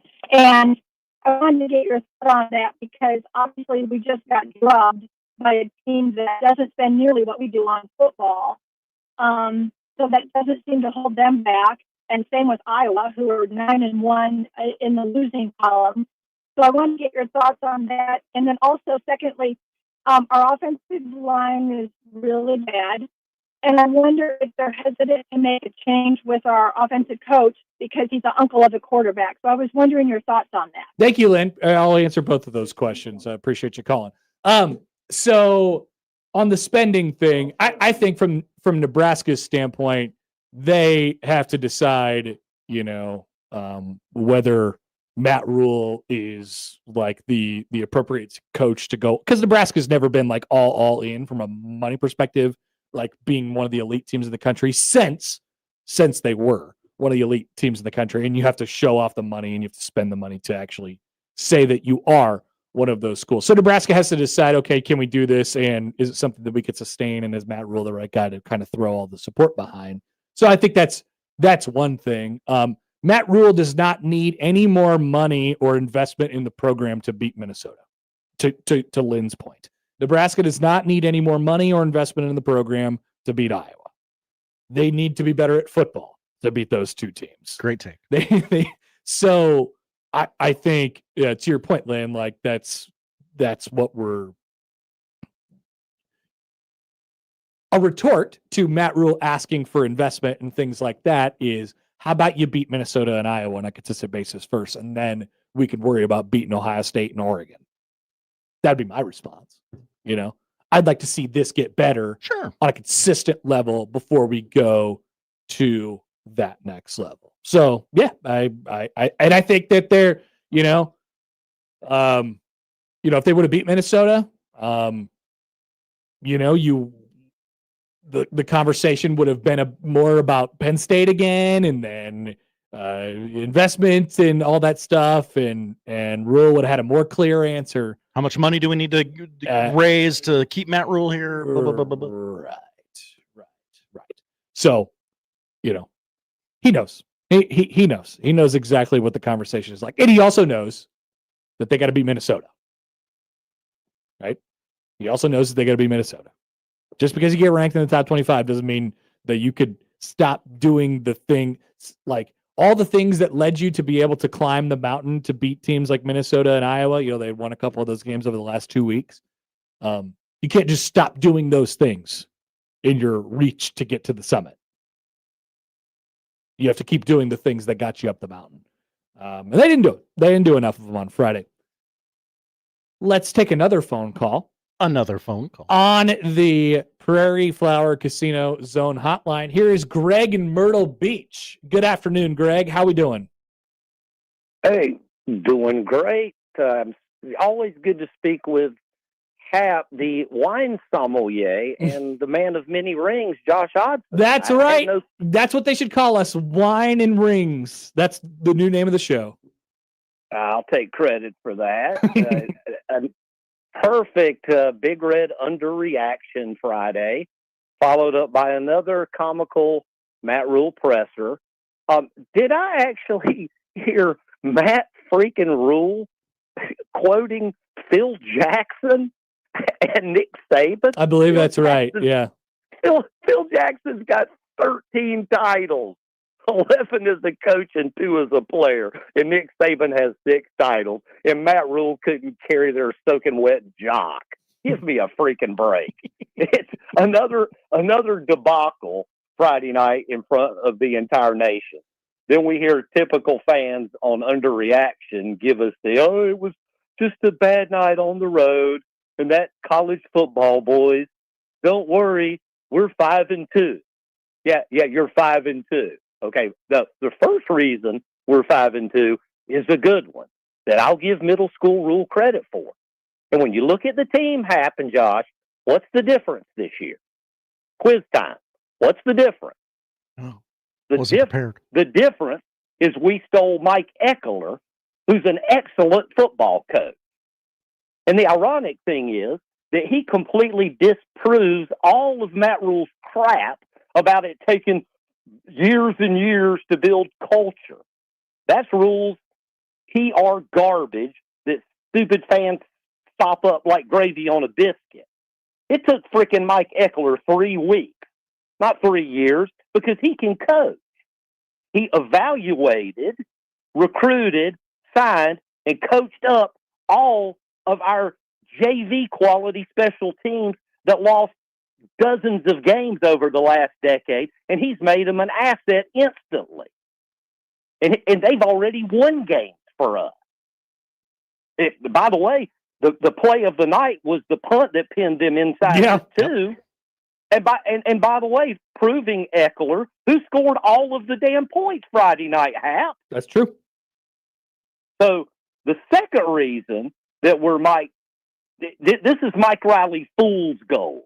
We're 5-2, and everybody in the media, we're 5. Yeah, you're 5-2 because Coward Rule wussed out of the entire Tennessee series and booked the Houston Missionaries. Then they lied to the lapdog media and said, we need money and we have to sell more runs. No, that's completely wrong, and you guys know it. Rule and Dannon knew that Heupel would put 50+ on our asses in Neyland, and he would have punked us in Memorial in 2026, even after we got Eckler from the Vols. So that would have meant back-to-back ass-kickings by the Vols and Michigan, who, by the way, they were coached by the immortal Biff Poggi, who was as bad in Charlotte as Matt Rule was. He was pretty bad that day, too. That's right. Right. Yeah. Biff Poggi was 6-16 at UNC Charlotte. Dead ass last in the ACC, while 7 miles down I-77, our guru, Matt Rule, was 11-27. But in Friday, we got 54 offensive plays, 38 passes, a school record 9 sacks. So now we know that Fleck owns Rule and Ferentz does too. So what were the 2 main things that this debacle showed us and our fan base? First of all, that damn coordinator cover-up that we're trying to run doesn't even work with Rule. No one can hide his weaknesses. He's awful in-game and even worse at halftime. Did you see the adjustments? Did you see them? No, because they didn't exist. And the biggest indictment of Saturday, I tell athletic directors and search committee bozos all the time, that Saturday was a flip-flop game. And they look at me and they go, what are you talking about? A flip-flop game is where you can take, it's like a Phil Jackson coach game. You can take their coach, PJ Fleck, and put him on their sideline, and they beat you by 3 touchdowns. And then you take PJ Fleck and you put him on our sideline, and everything completely flops, and we beat them because they're that much better with coaching. So the bottom line is that you guys forget the only measly title that Matt Rule has ever won was the American Athletic Conference, a crap league that even Scott Frost won twice. So we're 7 games into year 3, and there's not been one single game where I can say, hey, Hap, we really outcoached them today. And I thought it was so prophetic that we have pink uniforms for our entire Kotex soft team. Bunch of damn Massengill MVP. All those pansies need now are pink polka dots. Maryland and Minnesota, ranked 114th in the country running the ball. They both suck running it, and they punk us down, run all over. We were 3-12 on third down, 0 touchdowns, 0 second half points. Then you listen to that damn press conference, and not one person in that pansy-ass media asked him, why does Ja'Cory Barney, our best weapon, get 1 catch, 1 yard, and 1 target? And how about that pink shirt defense? 1 lousy sack, 3 quarterback pressures, 0 turnovers. A joke and a disgrace. They had 36, our offense, 36 net rushing yards on 29 attempts. That's 1.2 yards per rush, Hap. It is. The damn Gatula gave up 4 sacks and 1 hurry. And that proves that Rule won't or can't recruit over anybody on his roster. And can't we buy players now? Now, shouldn't we expect that we would have a big advantage with a former NFL coach on our sideline in the new era of college football, which is basically free agency, player movement, and salary? None Couple of the college former coaches had NFLers. experience with this, but he sucks at it. But you need to wake up out there because you're being conned. Okay, you're being conned. This underachieving, inferior, nice guy coaches who suck always talk about abstract things like culture and trust and engagement. Culture, trust, engagement. I'm about to puke on it. Real coaches like Tom Osborne and Bill Snyder develop, overachieve, and win. And they win titles without excuses. So now Fleck, 4 for 4 on us in the red zone. No halftime adjustment. And let me ask you this before I go. Has Rule ever won a game at Nebraska that he trailed at halftime? Is that a rhetorical question, Greg? I don't know. I don't think he has, Hap. So let me know if I'm wrong. I don't think he's ever won a game that he was behind at half. It sounds like a good project for our research assistant, John Bishop, who has joined us in studio. I don't know. Yeah, so that's the most sacks of any team in college football. And worst of all, now it's less likely that we can copy Dave Tepper, the owner of the Panthers, who dumped Rule's ass like a bad habit on Super Trev. So then Einstein Trev paid Rule with 0 leverage, $12 million more than the Panthers did, and gave him 1 more year. So now we're in contract prison. Greg, now the best news is, Pat Kraft, the AD at Penn State, is brainwashed by Rule, just like our media and most of our fan base. So that's our only out. Because when it comes to middle school Rule, the bet ain't worth the hand.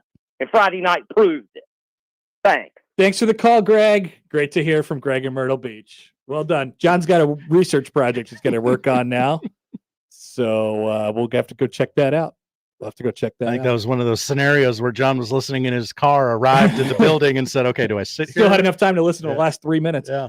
Doug in Idaho said 0 wins when trailing at half. Heard it on another podcast this weekend. Wow. How dare you listen to other podcasts? Not mad, Doug, just disappointed. That's good. It's good to hear from Greg. He actually made some great points. Eckler does rock. Eckler does rock. That wasn't my only takeaway. I promise. But we do have to take a break. Sam McKewon's going to join us at the top of the hour. We still have plenty to come. We'll react to all that on the Counter Happer show here on 1620 The Zone. But first, a word from our friends at Underdog, ladies and gentlemen.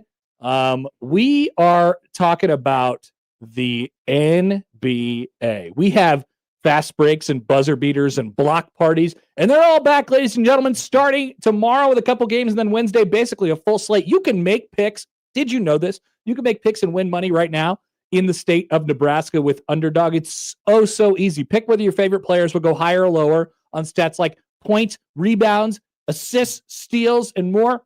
You get those picks right, you can win up to 5,000 times your cash, ladies and gentlemen. It's very, very easy to do. So take any of the dudes that you like in basketball that are playing over the next 2 nights, which is basically everybody, unless you're load managing, of course, and you pick them to go higher or lower on their point total or any other total that is on the board as well. Download the app. Use promo code HAPPER1620 to score $100 in bonus funds or bonus entries when you play your first 5.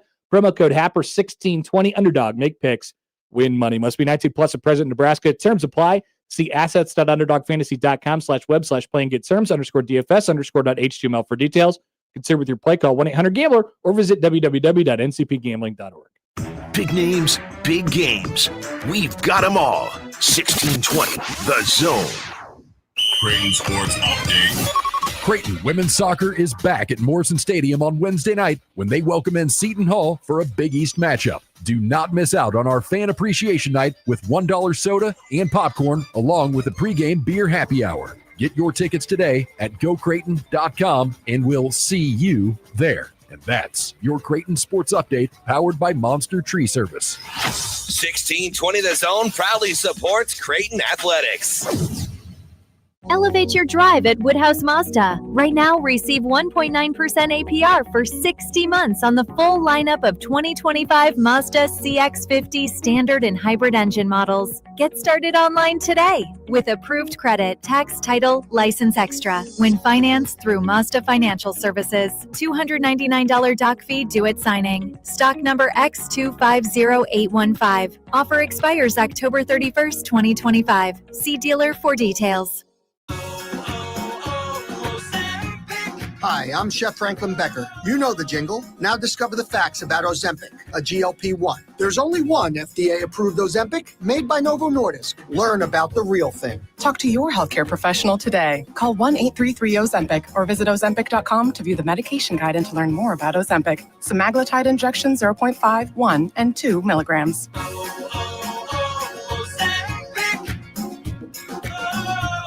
Hi, I'm Vasily Sakas, your local mortgage expert at Lincoln Federal Savings Bank. With nearly 20 years of experience, I'm dedicated to providing a seamless home buying experience. Whether you're purchasing your first home, refinancing, or upgrading, I'm here to guide you with personalized service for many borrower types, including VA and FHA. Your first step is pre-qualification, knowing exactly what you can afford before you start shopping. Call me, Vasily Sakas, at 402-415-9249 or visit lincolnfed.com. Member FDIC, Equal Housing Lender.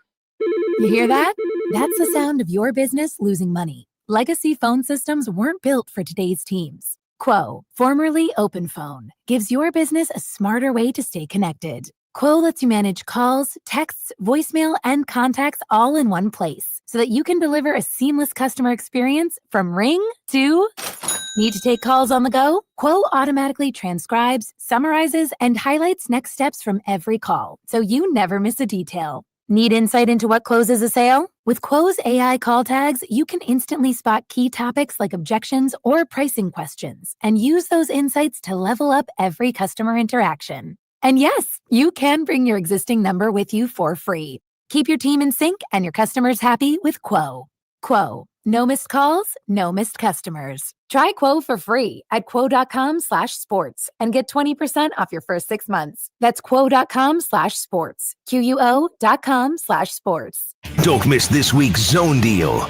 This week's half-off deal are coupons valued at $50 on sale for just $25 to the Woodcliff Restaurant at Woodcliff Lake in Fremont. It's perfect for a romantic dinner or to bring the whole family to enjoy a culinary treat for any special occasion. $50 on sale for just $25 to the Woodcliff Restaurant at Woodcliff Lake in Fremont. This week's half-off deal.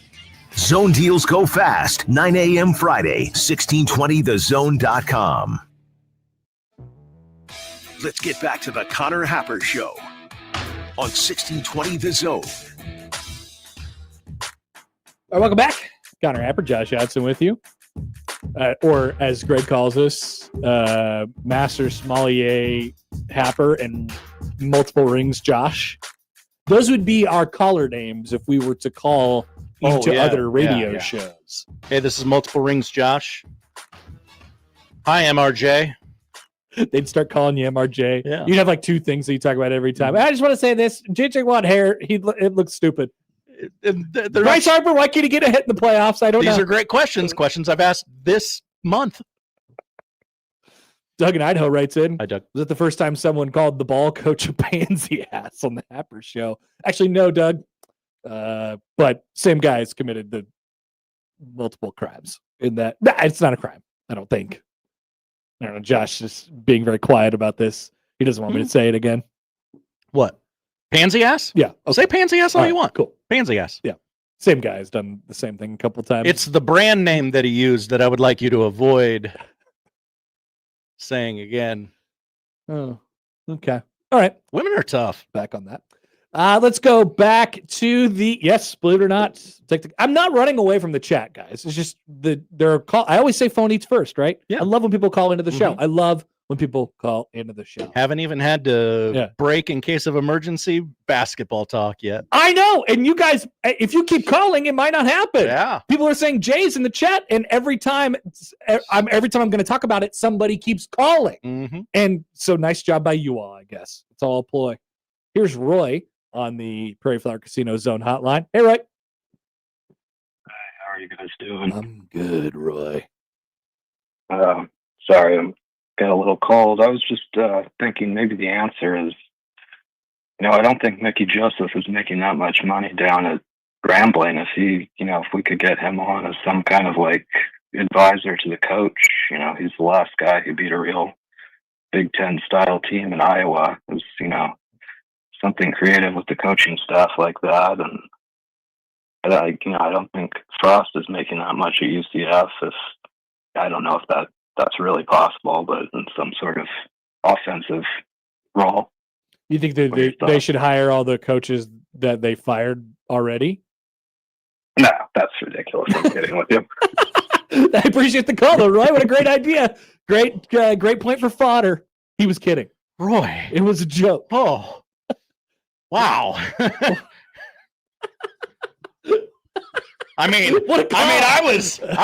was back. I was waggling that back elbow. I was like, okay, I'm gonna hit this one out of the park. Yeah, no, I'm just kidding. Good call, Roy. Sorry, I got a little cold. Something makes me think that Roy was not Roy. I don't know who it was, but I appreciate the call. Came out of nowhere. Now, let's just treat his point as if it's a real point. All right. So last time Nebraska beat Iowa, Mickey Joseph was the coach. I believe they got a school record receiving yards day from pissed off Trey Palmer, 237 yards or something. No, that was in the Purdue game that year. Anyway, they kept throwing it to him. He kept catching it. It was dope. Meanwhile, Ja'Cory Barney's getting one target. Meanwhile, Ja'Cory Barney's going to sit here and cry in his room because he's got one target. One target. It's very sad. Mm-hmm. Very, very sad. And the other one was bring back Frost. Now, sometimes I think that they could use a lesson in creativity on offense. Sometimes. Grambling 3-3 this year. Okay. All right. They got Jackson State this weekend. Big one. Kenneth says Jacoby Blarney. That's Ja'Cory Barney's new name until he gets some catches. We didn't have to worry about that because he didn't have the catches. Tim Brando was like, whew, glad they didn't throw the ball to that guy. So everybody was mad about Brando. Why was Devin Gardner yelling so much during the game? Every time he made a point, like they would put on a replay and, whoever would go make a play. What's the guy's name? Anthony Smith. And it felt like he would like ramp it up and he'd be like, let's take a look at this. Oh, there's just getting around that left tackle there. And then he would pause and he would say, Anthony Smith making a big play for the Gophers. It wasn't quite that Gus Johnson-y, but it was basically that. You could tell he went to the Gus Johnson School of Broadcasting. Yeah, he really punched it home. Carter Menz.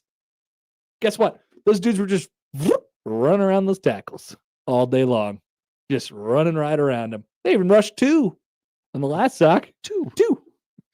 Usually 2 versus 5 is a bad math equation. Not in that case. Tough. Call the ambulance meme. Tough. All right. Let's see.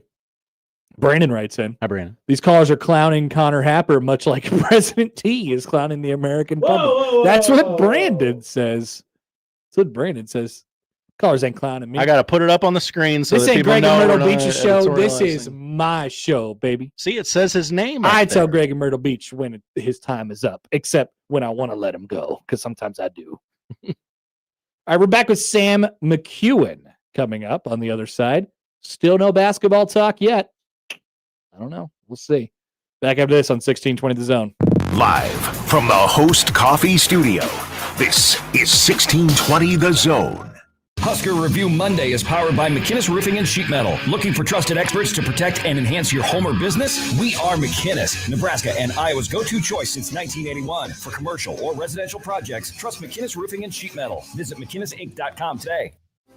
An estimated 80% of Americans aren't getting their recommended daily amount of physical activity. It's time to move and keep moving, America. And when you need help, physical therapists and physical therapist assistants are by your side. Be your own champion. Choose more movement. Choose better health. Choose physical therapy. Find out more information and a physical therapist at choosept.com/NE. Brought to you by the American Physical Therapy Association of Nebraska. Jason Peter and Grant Wistrom break down the Minnesota game and preview the Northwestern game Thursday at Holy Ghost Church. Doors open at 5. Program starts at 7, and it's only $10 for adults, $5 for children. Sponsored by Husker Hounds and Overhead Door. Car repair is car repair. Most places you go can change your oil or fix your brakes. The difference is the experience you'll get at Omaha Car Care. We're part of the community. We were born here, and we believe that our relationship with you should be built to last. We're going to consult you, not sell you. We're going to give you a free loaner car. We're going to treat you like a valued friend that we want to continue to see in the years to come. I'm Rick Betker, owner of Omaha Car Care, and we'll be along for the ride. Email unsportsmanlike conduct on the Equitable Bank Zone inbox with whatever is on your mind, from your hot takes to what you think is one. The Zone inbox is brought to you by Equitable Bank. We take banking personally. We want to hear from you on the Equitable Bank Zone inbox. Summer adventures may be winding down, but at Woodhouse Ford, the road ahead is just beginning. As the seasons change, make sure you're ready for every drive. Whether it's tailgating weekends, fall road trips, or the daily commute, Woodhouse Ford has trucks, SUVs, and reliable service you can count on. This fall, find your perfect ride at Woodhouse Ford. Explore special financing and current offers online, or visit us in store at one of our 3 locations in Blair, Omaha, and Plattsmouth. KOZ and Bellevue, Omaha, Council Bluffs. This is 1620, The Zone.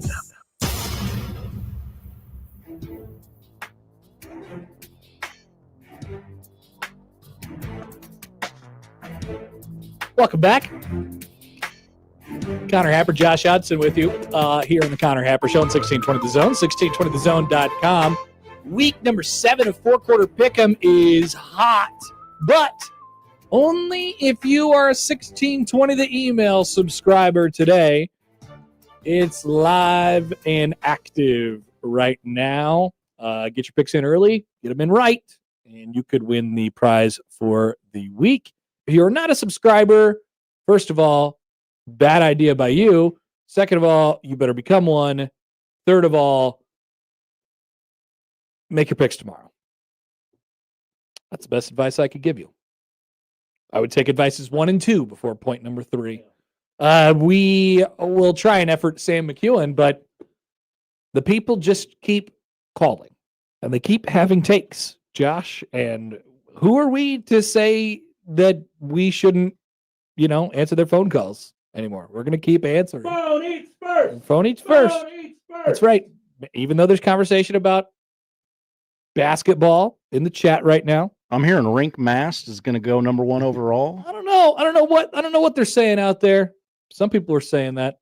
Let's go to Dave on the Prairie Flower Casino Zone hotline. Hi, Dave. Hey, honestly, am I watching the same film with Taylor Martinez when he got lit up as far as Ja'Cory Barney? That dude, I love Ja'Cory Barney. I think he has a lot of skill, but he's about 150 pounds on a good day. I think I could light up Ja'Cory Barney. So, I'm sick of, we need to get him all these touches. That dude is going to get injured. He looks like he gets injured every single play, just like when T-Magic just stood there and just got blown up. We need to really look at the athletes that we're getting and the coaches that are responding to this and, really evaluate what we're doing. Because Ja'Cory Barney, even though I think other teams are going to be calling for him, like I said, he's about 165 pounds. I could light him up. So that's all I have to say. Thank you, Dave. A lot of Daves that call. People forget that, Josh. What do you think about that? I would love Ja'Cory Barney to make sucks. that happen. Ja'Cory Barney versus Dave.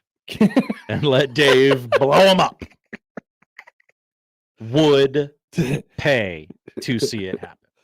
Ja'Cory Barney, who'd you say the biggest team Nebraska is? Like he made the point that he's small, right? Sure. Who'd you say the biggest team Nebraska played is this year? Wow. I don't know. Michigan? Yeah, I don't know. I'd say so. Yeah. 6 catches, 120 yards, and 2 touchdowns. That's a good day. Yeah. He does get smashed a lot, but to his credit, he gets right back up every time. He's really good at he has got some hospital balls in his time at Nebraska. There's no doubt about it. Hospital. You're not familiar with the term hospital balls? I am not. Please tell me. You throw it into a pile of a bunch of dudes who are about to smash your head. Hospital ball. Oh, okay. Football. You like not Donarella drops back. He throws it very softly, all at the same time as Ja'Cory Barney's running to the ball. The other dude who's trying to rip his head off / get the ball is coming directly at him. And then all three of those things converge at the same time. I follow now. Hospital ball. Mm-hmm. Ja'Cory Barney oftentimes catches those balls and then gets right back up and is not dead. I bet if Dave tried to catch a hospital ball, he might die. He would actually have to go to the hospital.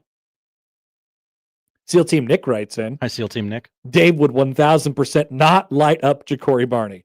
He said he could. I don't think that Dave, poll question, would Dave light up Ja'Cory Barney? That's funny that you bring that up because I was in the back of my head. I was like, okay, it is 107. We don't have a poll question. We need a poll question. Yeah. Would Dave light up Ja'Cory Barney? I think that's our poll question for today. Barney. All right. So, almost typed Blarney by accident. Jacoby Blarney.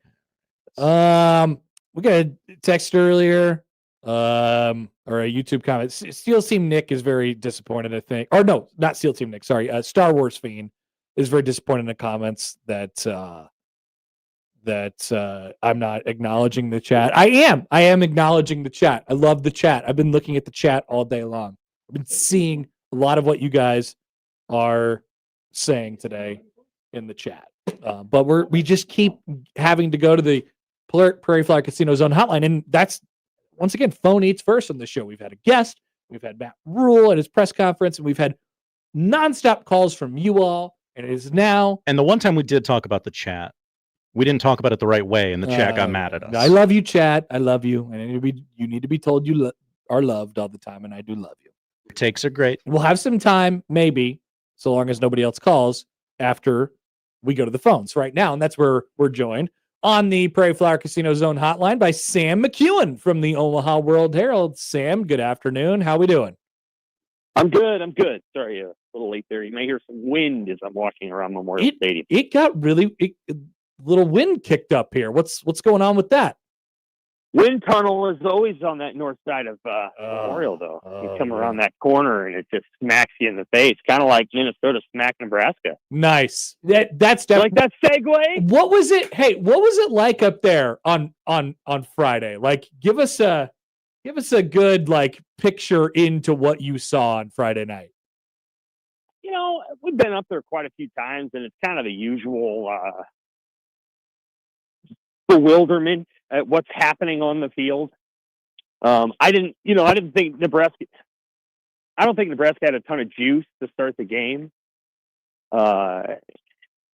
Rule says they did. I didn't really sense that before the game. I think a lot of people were kind of standing around and talking to each other, and it just, I don't know that it felt novel the way that the Maryland game did, that first road game of the year. And so, I think there was a little bit of that. And then the typical stuff that we've seen so many times when we were up there where players are just, it's like they can't believe that the team that's slow and big, tried to push them around. And that's what happened. And I think Rule today was very honest about his frustration with the fact that his team didn't get that. And this is a reminder that a lot of these guys who are on this team were not here in 23. And quite frankly, had not experienced a lot of those losses to Minnesota.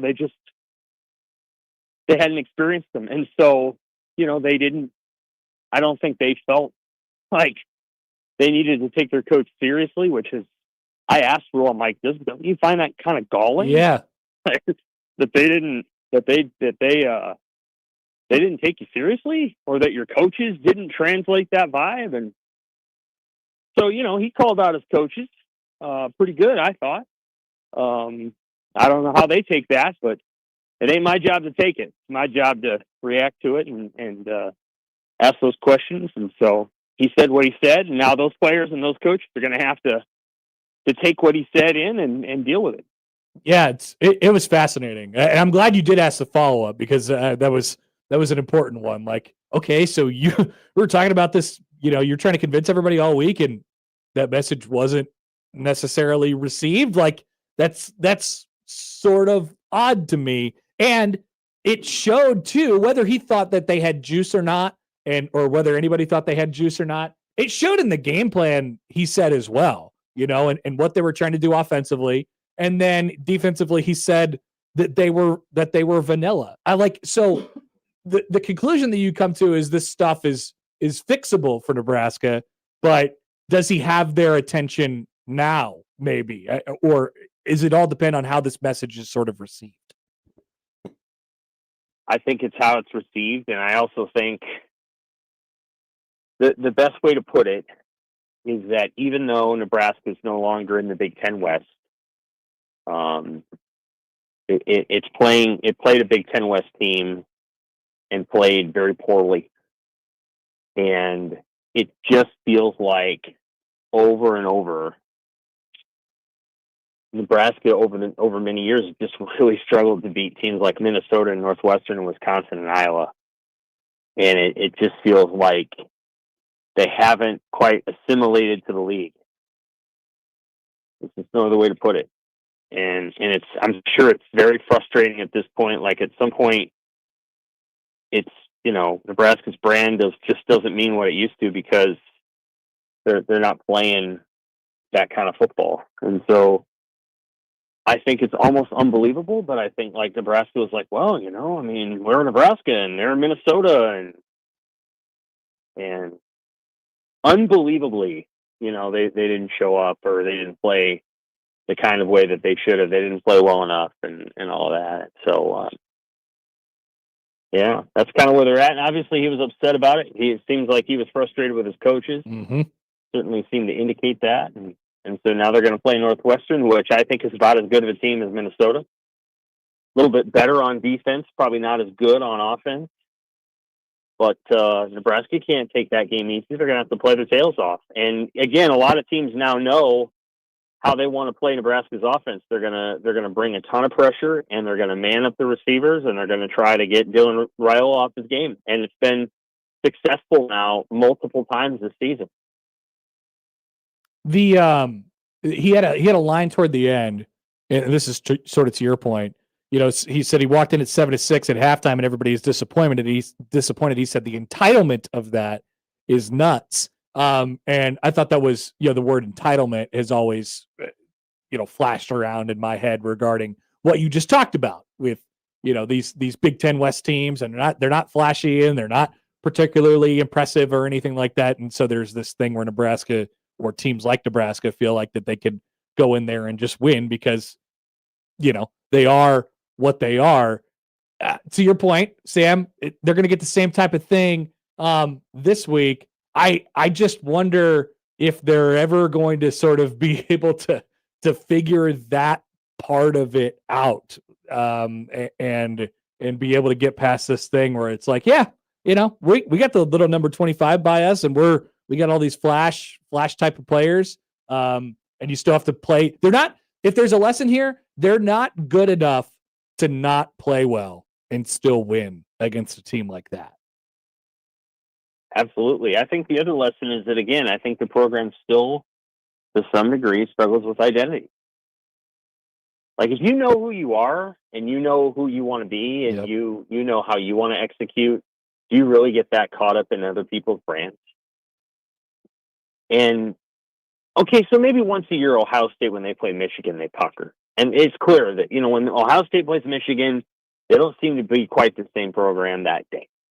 But that's like the biggest rivalry in college football. Nebraska has a habit of playing like down to its opponents on a regular basis. And when Rule says like, well, who are we? Exactly right. Like, enough with the what other people think of you. And maybe it's because there's so many media covering the program. Yeah, maybe. Maybe that's some of it. Connor, I'm not sure a defensive player talked last week before the game. And after the game, it isn't any of the linebackers. Well, I think Vincent Schaefer talked last week. But, like, it isn't like any of the front seven guys are talking. It's one guy, and it's a corner. And Sierra Wright's a leader, and I appreciate him doing that, and he's got a single digit and all the rest. But, where are the big linemen coming out and saying what needs to be said? Like, the biggest guys on the football team don't have much to say. And I think some of it is the identity of the program. It's still not really quite the lunch pail mentality that Matt Rule really wants. And the challenge that he has not had really anywhere, including Carolina, is that Nebraska football is a big machine, whether they win a lot of games or not. And these guys are going to get a lot of publicity, whether they go 6-6 or they go 7-5. There's a lot of people in that. There's a lot of people on the Nebraska's internal social media team. And then there's people in Nebraska's, in our media orbit. They don't. You can go 6-6. You can go 5-7. You can go 7-5. And the questions are still going to be, hey guys, how great is it to be you guys? Yeah.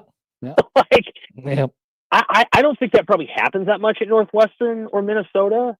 No, they just don't show. They are who they are. Yeah. Yeah, they're just football players. And so, I think Nebraska sometimes loses a little bit of sight of that identity. And then, did you hear his comment at the end? As we come out and play poorly, I'd boo us. Yeah, yep. Well, I'll tell you what. I'll tell you who that's a comment to. That's a comment to the guys on the team that appear to have a problem with getting booed. Mm-hmm. And I think he's trying really hard. He's a smart guy, and he uses words well. On some level, he's working a little bit against human nature when you treat these players as well as they do, and they do. They're treated like kings. Do you risk taking some of that stuff away and saying, you know what, guys, you can get this back when we feel like you deserve it? Or Tim Miles did that once upon a time. It didn't really work. No, it didn't. And so, I don't think you take anything away, but you've got to find guys that understand the league that they're in and the teams that you're going to play and the standards to which you have to play every single week. And you're not playing Akron. So your coach yells at you at Akron and no, Minnesota, you don't just emotionally respond and get the result you want right away. You have to stick to it. So speaking of identity, this is more of a football identity, talking about offensively. What is the right, and we've seen a lot of different stuff over the first 7 games here, Sam. What is the right identity for Nebraska's offense for the group that they have, and what are the odds that they find it in the next couple of weeks? I'm not sure. To be candid with you, I don't know exactly what they want to be. I think they want to run the ball more. I think they want to hit big plays. I think Connor, to some degree, there's a concept at work here, and that concept is they're more like concepts. Like the concept is explosive plays. The concept is red zone efficiency. The concept isn't we are going to be a team that does this and does this. And because of doing this and this, we will get the things that we want. I think they're more like we want explosive plays, and that's what we're going to get. And you hear Rule saying, it's not about what we want to do, but what can we do? And what can you do is your identity. Because what you can do, you work the hardest at getting right. That's the things that you do over and over, and that's who you are. And They did not have a good offense 2 years ago. They had a horrible offense. Let's be candid. The worst in many years. But they knew who they wanted to be. They just couldn't do it, you know. And so I think Nebraska's got to get to the point where they have an identity. Your quarterback can't get sacked as often as he is. And you've got to, you know. Now, I don't know. I assume that's I think they should run the ball more. I think they think they should run the ball more. Yeah. But nevertheless, they had a game against Minnesota where they didn't run the ball hardly at all. So you have to try to nail down why that happened and how to fix it. And, you know, again, it's an interesting conversation. This is a team that can still win many games, and they can do that despite not having all the answers on offense.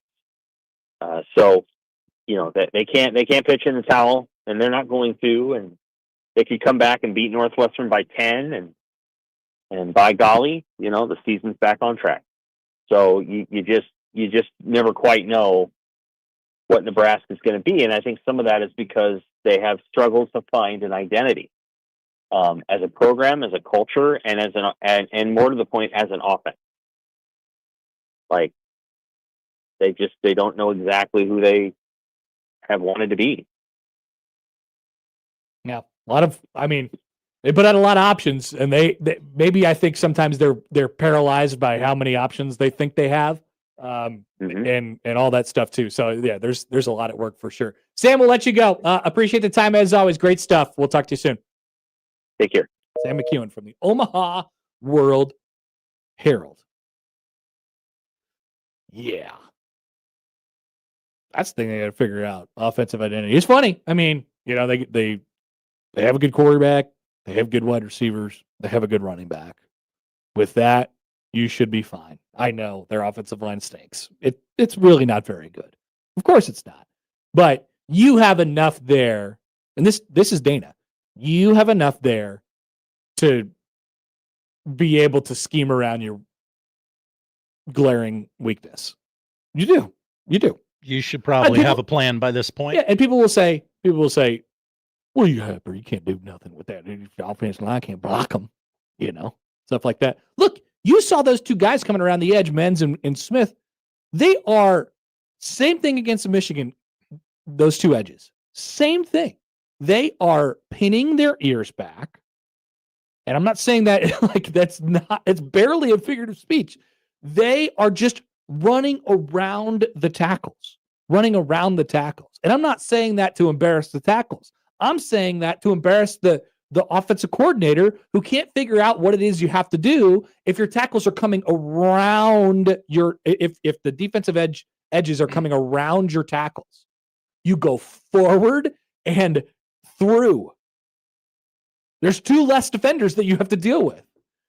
He said after the Rule said after the game, like, hey, we're going to do more screens and you know all that stuff. And they hit on a nice screen later in the game, but you got to be able to run the football, and not be able to run the football. You got to actually physically run the football, like commit to running the football in those scenarios. And I just, you know, they never figured that out on Saturday. It's very weird. I mean, Dana Holgorsen is a really good offensive coordinator, but I think he's thinking too much. I think he's trying to get too many specific things done, like sort of Sam was alluding to. That's what it seemed like. They just too much going on. They got too many options, right? You start to figure out one thing, start to figure out that identity, and all of a sudden you'd be surprised how fast the other stuff comes into play. All right, we'll take a quick break. Still have plenty to come. We'll hear from you all. If you'd like to call, you certainly can.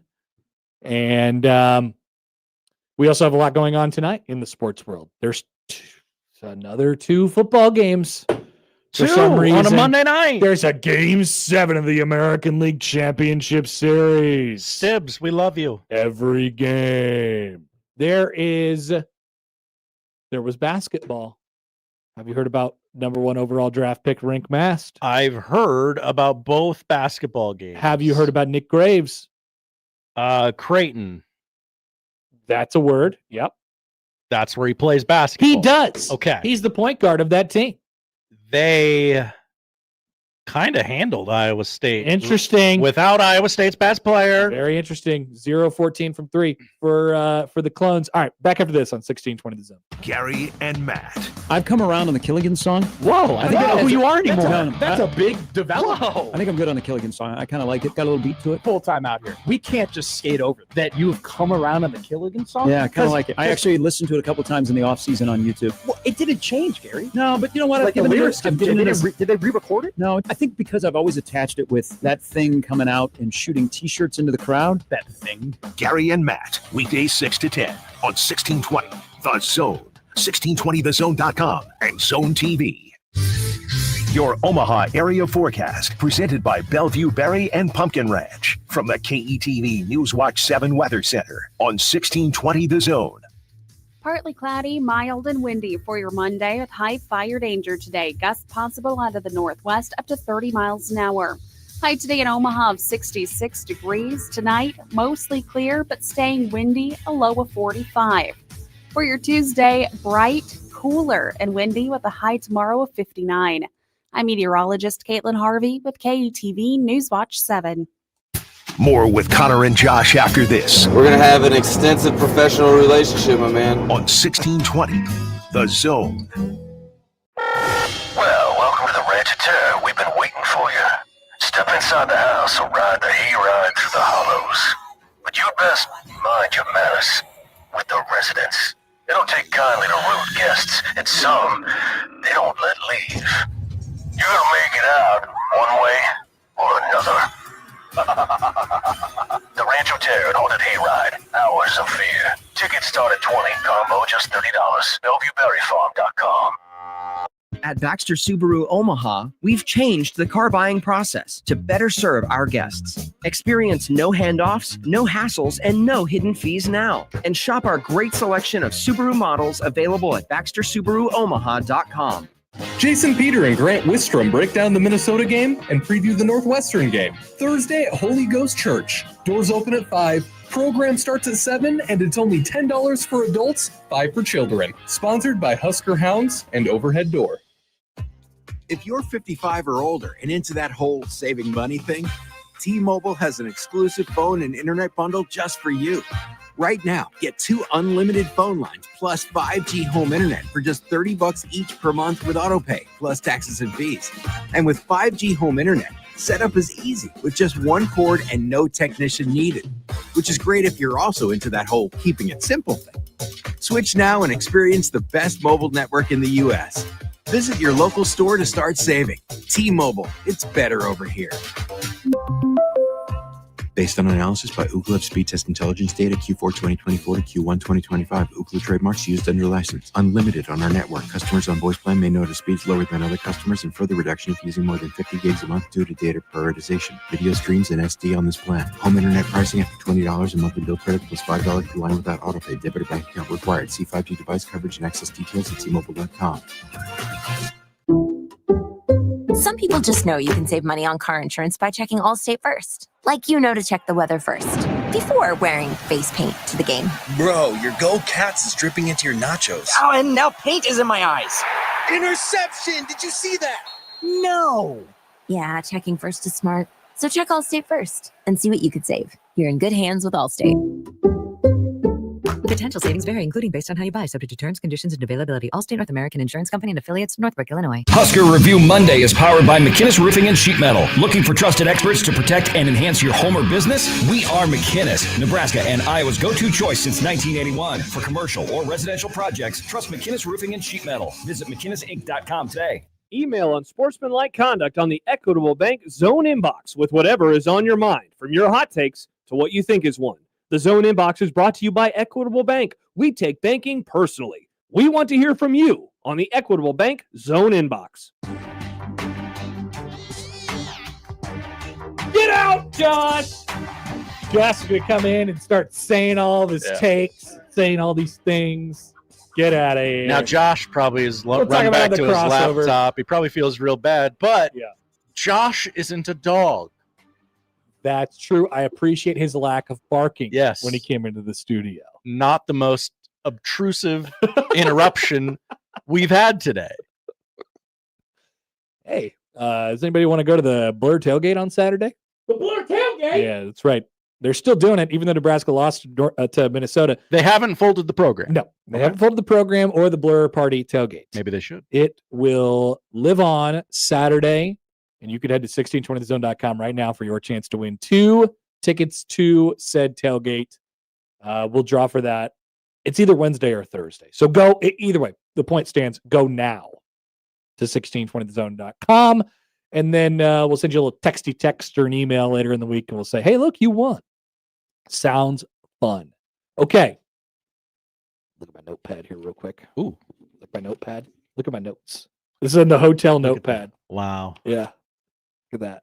That's not even a chain hotel, it looks like. It's not. It's not even a chain hotel. Oh, Wow. it's not. Hey, wow. This weekend was not good for the narratives about me. Okay. There's a lot of narratives about me. Mhm. I did nothing. Some of them are true, some of them aren't. I did nothing to dispel those narratives. How many raspberries did you eat this weekend? How many blueberries? It's hard to know how many raspberries and blueberries I ate. They How many were all grapes? dissolved into wine.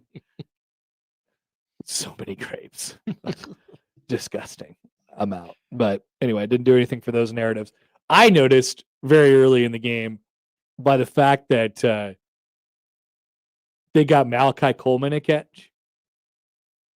Malachi hadn't really played. He's not playing much this year. Oh, yeah, no. For Minnesota. Did you know that?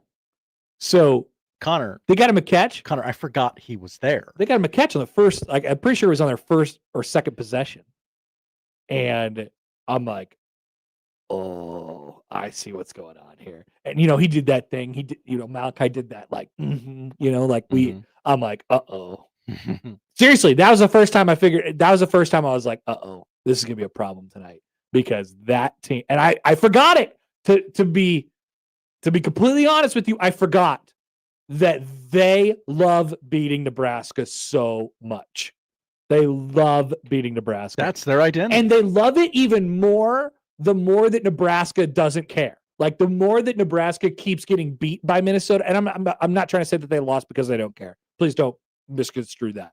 But like they go into that game with a little la-di-da-di-da. It's just a game, Friday night, Minneapolis. Oh, big city, pretty cool. Look at that big gopher. That's how they go into that game. Minnesota gets into that game, and they're like, I want to kill you. I would like to step on your throat right now because of who you are and who you think you are. And you are not what you think you are, and I am what I think I am. Who do you think you are? I am. That's basically what Minnesota said. And they had that look in their eye. Harry, you got that look in your eye. And PJ was just loving it all night long. The Browns got to figure that out. Yeah. It's just, it's probably in hindsight should have seen it coming because it was a team like Iowa, as a team like Minnesota, and Nebraska just went la-di-da-di-da-di-da, and oof, they got drilled because of it. And Minnesota was liking it. They're like, I love this. This is my happy place. On Happy Gilmore when he says go to your happy place.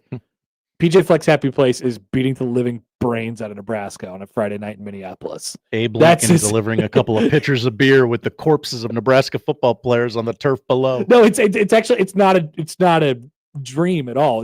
It's a very specific reality that's happened over and over again. It's just like, take me back to the third quarter. We're up 14-6, and we're about to drain the last ounce of blood out of Nebraska. Please go to that last play where Dylan took an unnecessary sack. Oh, even better. I have something even better for you. They're ranked number 25 in the country. Oh, that is PJ Fleck. That's what PJ does. That's where he wants to go. No doubt about that. Let's see. Oh yeah, it's not Tim Brando this week. It's an Onion game. It's a Connor Onion. Oh, okay. Game. Mark Helfrich back in the house too. It's a good spot. Yeah. At least it's not a Brando game. Mm-hmm. That's good. Okay. Yep. I could get into more notes, but we should talk about some other things that are going on. We got a whole week to like get to the notes. 3 to 4 minutes to talk about some other things. Okay. All right. Number one, everyone got fired. Billy Napier, Jay Norvell, somehow not Mike Norvell. Right. Not Luke Fickell. Although they love them. A lot of words. A lot of words. A lot of words. There is a game 7 tonight in baseball, which is awesome, and I'm very excited. Yeah. To watch it This has been without a fun caring series. who really wins. I want all of my friends to be happy and all of those things, but like, do I truly care? You know, will it matter to me tomorrow if that person's team loses? Probably not. So just go into it knowing it's going to be like the worst night of your life either way, until it's either the best or then it continues to be the worst at that point. Also, did I see over the weekend that the Giants, the San Francisco baseball Giants, are trying to hire Tony Vitello? Yes, you did. Did I Connor. see that? Or was that just local news that I was watching in Napa? Nope. Okay. No, this was Is well, that it real? was a story nationally. Got swallowed up by a lot of the football, obviously. Unbelievable. Wow. That makes no sense. Right? I don't know. You don't see this a lot where go get me the best college but it's manager. It's not just go get me the best college coach. It's go get me the college coach who is a freak. Mm-hmm. You know, like he's crazy. Part of what makes his teams good is his edge and his attitude, right? Obviously, they have a ton of talent. But yeah, that stuff doesn't usually translate to the major league level or the professional game really at all. I don't know. Kind of odd. Odd to me. But if you're telling me, you got to take it. That hasn't been announced, right? Correct. It's not final. They are targeting Tony. Targeting Elijah Pritchett. Offense. Did you think number that 57. was what you needed to do there? Why'd you do that, man? I have to throw the flag. I have to do it. All right. So did I miss out on any other news stories from over the weekend? Oh, the basketball. The hoops. Okay. Tell me what happened in the hoops. Oh man, Nebraska beat a top 10 team. Yeah, Rink what happened there? He's going 1-1. He'll be Ryan Kalkbrenner's teammate in the front court next year for the Charlotte Bobcats Hornets.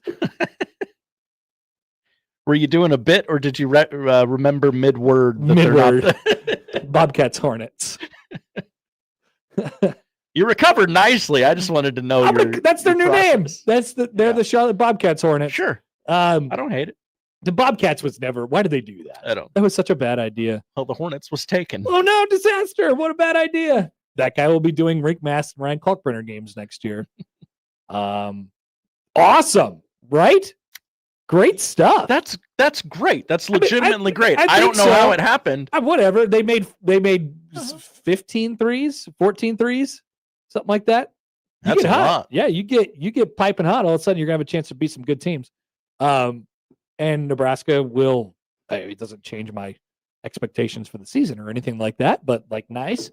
Creighton, nice job. Looking like an offensive juggernaut without Jackson McAndrew and Owen Freeman. Almost called him Owen Wilson against Iowa State. Defensive top team, routinely in the country. Also, Iowa State made 0 3-pointers in that game, according to the box score that I saw. I watched like the first 3 minutes, and they looked like crap, and they were down like 8-0 or 6-2 or whatever it was. I'm like, what? That just doesn't. This doesn't match up with the score that I saw, especially at halftime. And then I stopped watching, so I don't know what happened. They made a bunch of threes. I'm guessing They only made so. 9. I don't know. They only made 9. Maybe they're just good. I can tell you what happened during Scott and Bennington. That's where I was. Whoa, what were you doing? I was out running there? the board for Shrine Dog. You weren't there. You were transported out there. I was by in the next room, Mr. Schreiner's words. And then I would come in here, and Joey would have his headphones on, and he's listening to the Creighton game very intently because he's producing it. And Josh and Matt were right here listening to the football game on full volume. Amazing. What a night in the 1620 The Zone studio. It was popping. Oh, what a night. A lot of Popeyes was eaten. Everyone had a good time. Excellent. Did he get the buffet? No, he just ordered a lot of Popeyes for everybody. Okay, cool. That's a good move. Nice move. All right, so both basketball teams back. Talk to you all in March. Back after this on 1620 The Zone. For the Jays, the Huskers, and even you Jayskers, we are 1620 The Zone. Oscar's Pizza and Sports Grill is always looking to make your game day bigger and better. Cheer on your favorite team this season in front of a 22-foot LED video wall showing up to 8 games at once. TVs are everywhere else you can look with a state-of-the-art audio and video system. Enjoy a big old pizza or award-winning char-buffed wings. There's just no better way to do your game day. Oscar's Pizza and Sports Grill, 173rd and West Center Road. And for takeout at 162nd and Maple. The Zone Hotline is powered by Prairie Flower Casino. Play longer, win more. Hey everyone, Josh Peterson here for KRT Athletic Muscle Cream by Control. You can go to krtrelief.com today and you can get 10% off. And how about this?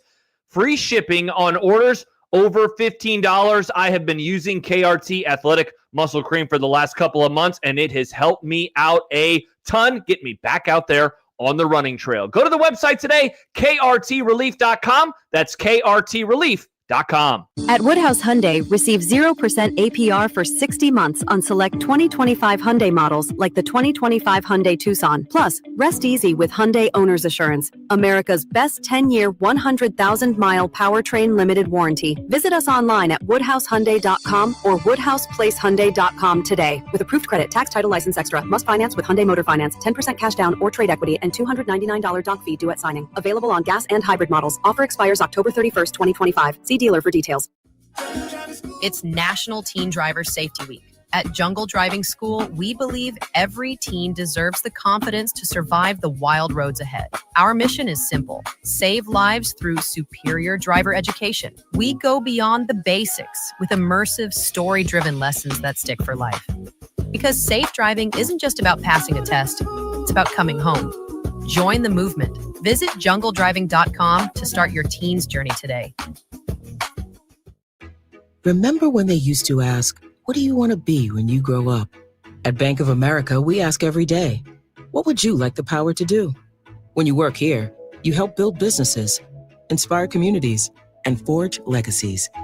And now we've raised our U.S. minimum wage to $25 an hour. So the opportunity to do more also comes with competitive pay. Learn more at bankofamerica.com/25. Bank of America, proud to be an equal opportunity employer. Host is roasting every morning. Host is roasting every day. How does Host Coffee provide the best coffee for your workplace? By finding the richest and most robust coffee beans from all around the world and bringing them to our Nebraska roastery, where your coffee is roasted fresh and delivered straight to you. Proudly serving Nebraska since 1972. Host Coffee is always roasting something good for you.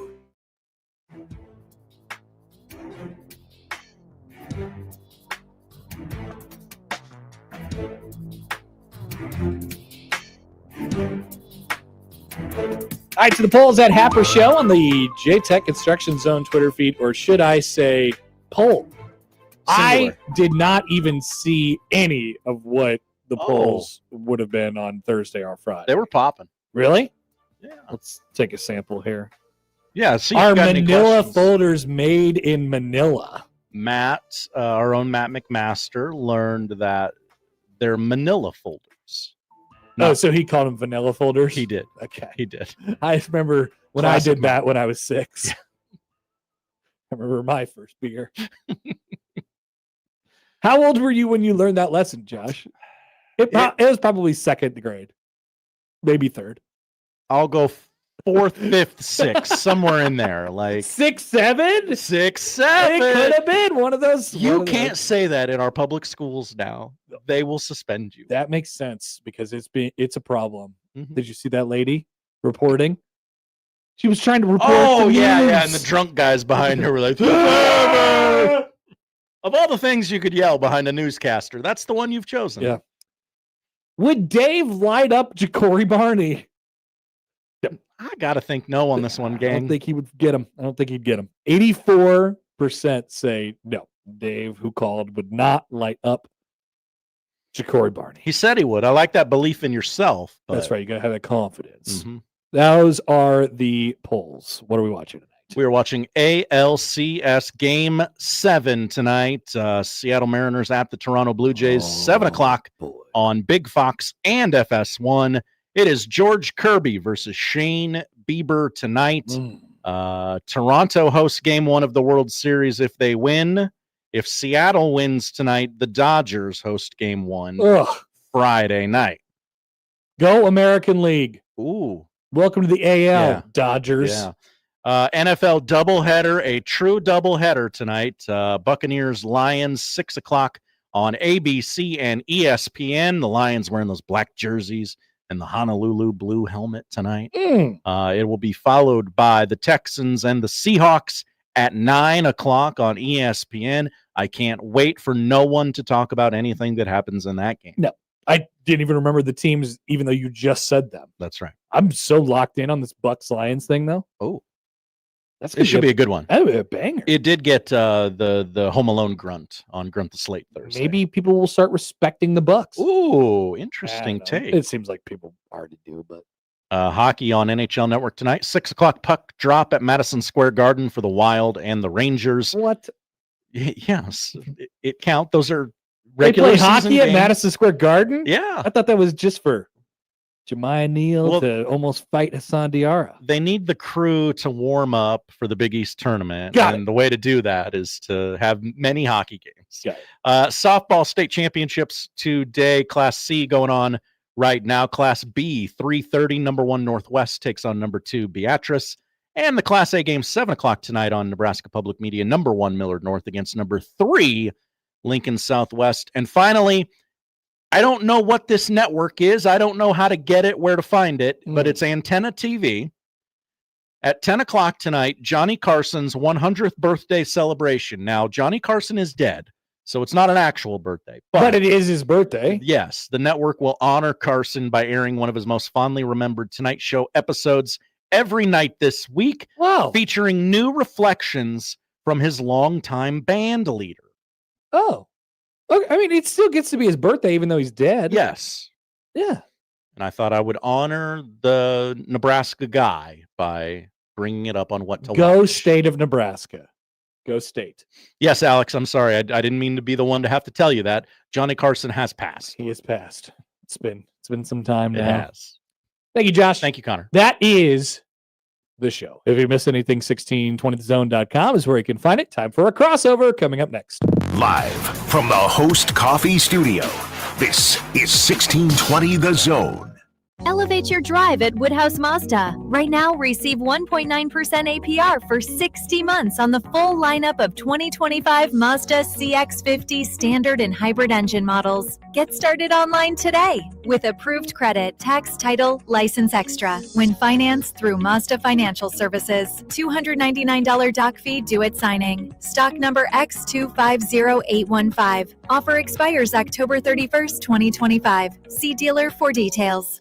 Husker Review Monday is powered by McKinnis Roofing and Sheet Metal. Looking for trusted experts to protect and enhance your home or business? We are McKinnis, Nebraska and Iowa's go-to choice since 1981. For commercial or residential projects, trust McKinnis Roofing and Sheet Metal. Visit McKinnisInc.com today.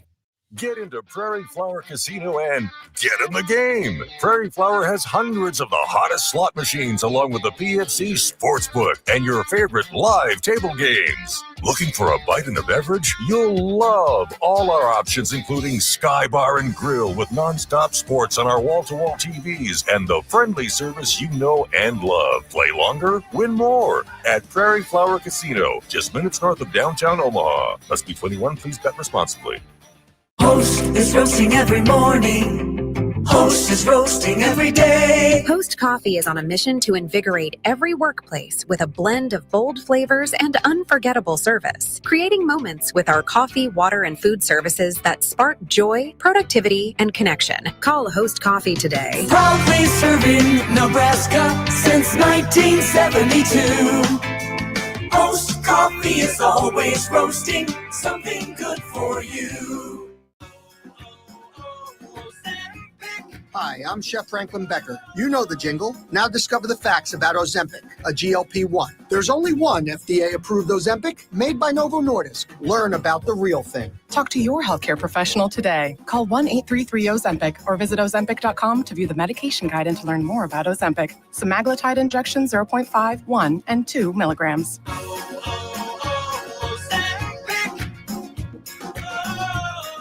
It's homecoming weekend and time for the Mavericks to come home to Baxter Arena. Omaha Hockey hosts nationally ranked UMass October 24th and 25th at 7 o'clock. See old friends, relive the memories, and feel that Maverick pride all over again. The lights, the energy, the roar. It's hockey time in Omaha. Get your tickets now at omavs.com/tix. That's omavs.com/tix. Be there for homecoming and be part of the tradition. Omaha Hockey. This is home. Hello there, Greg Wagner joining you from the Nebraska Game and Parks Commission. And yes, time now for another Nebraska Outdoor Update. Hey, what a great time to be enjoying the great outdoors of Nebraska as these days get shorter and cooler. Leaves start changing color and dropping. So much to do. Hunting, hiking, biking, camping, fishing, wildlife watching, and so much more. Get ideas for you and your family to step outside on the Game and Parks website, outdoornebraska.gov. That's outdoornebraska.gov, and we hope to see you out there. You know, it's time for hunting here in the Heartland, and before you go out, remember that safety needs to be your number one priority. Remind yourself to be doubly sure of that target in the background before you even aim. And in a moment, ask yourself, is that a legitimate target? Is the bullet flight path clear? And what am I going to hit if I miss my shot? You be safe out there. I'm Greg Wagner with Nebraska Game and Parks. In school sports, it's easy to see the wins.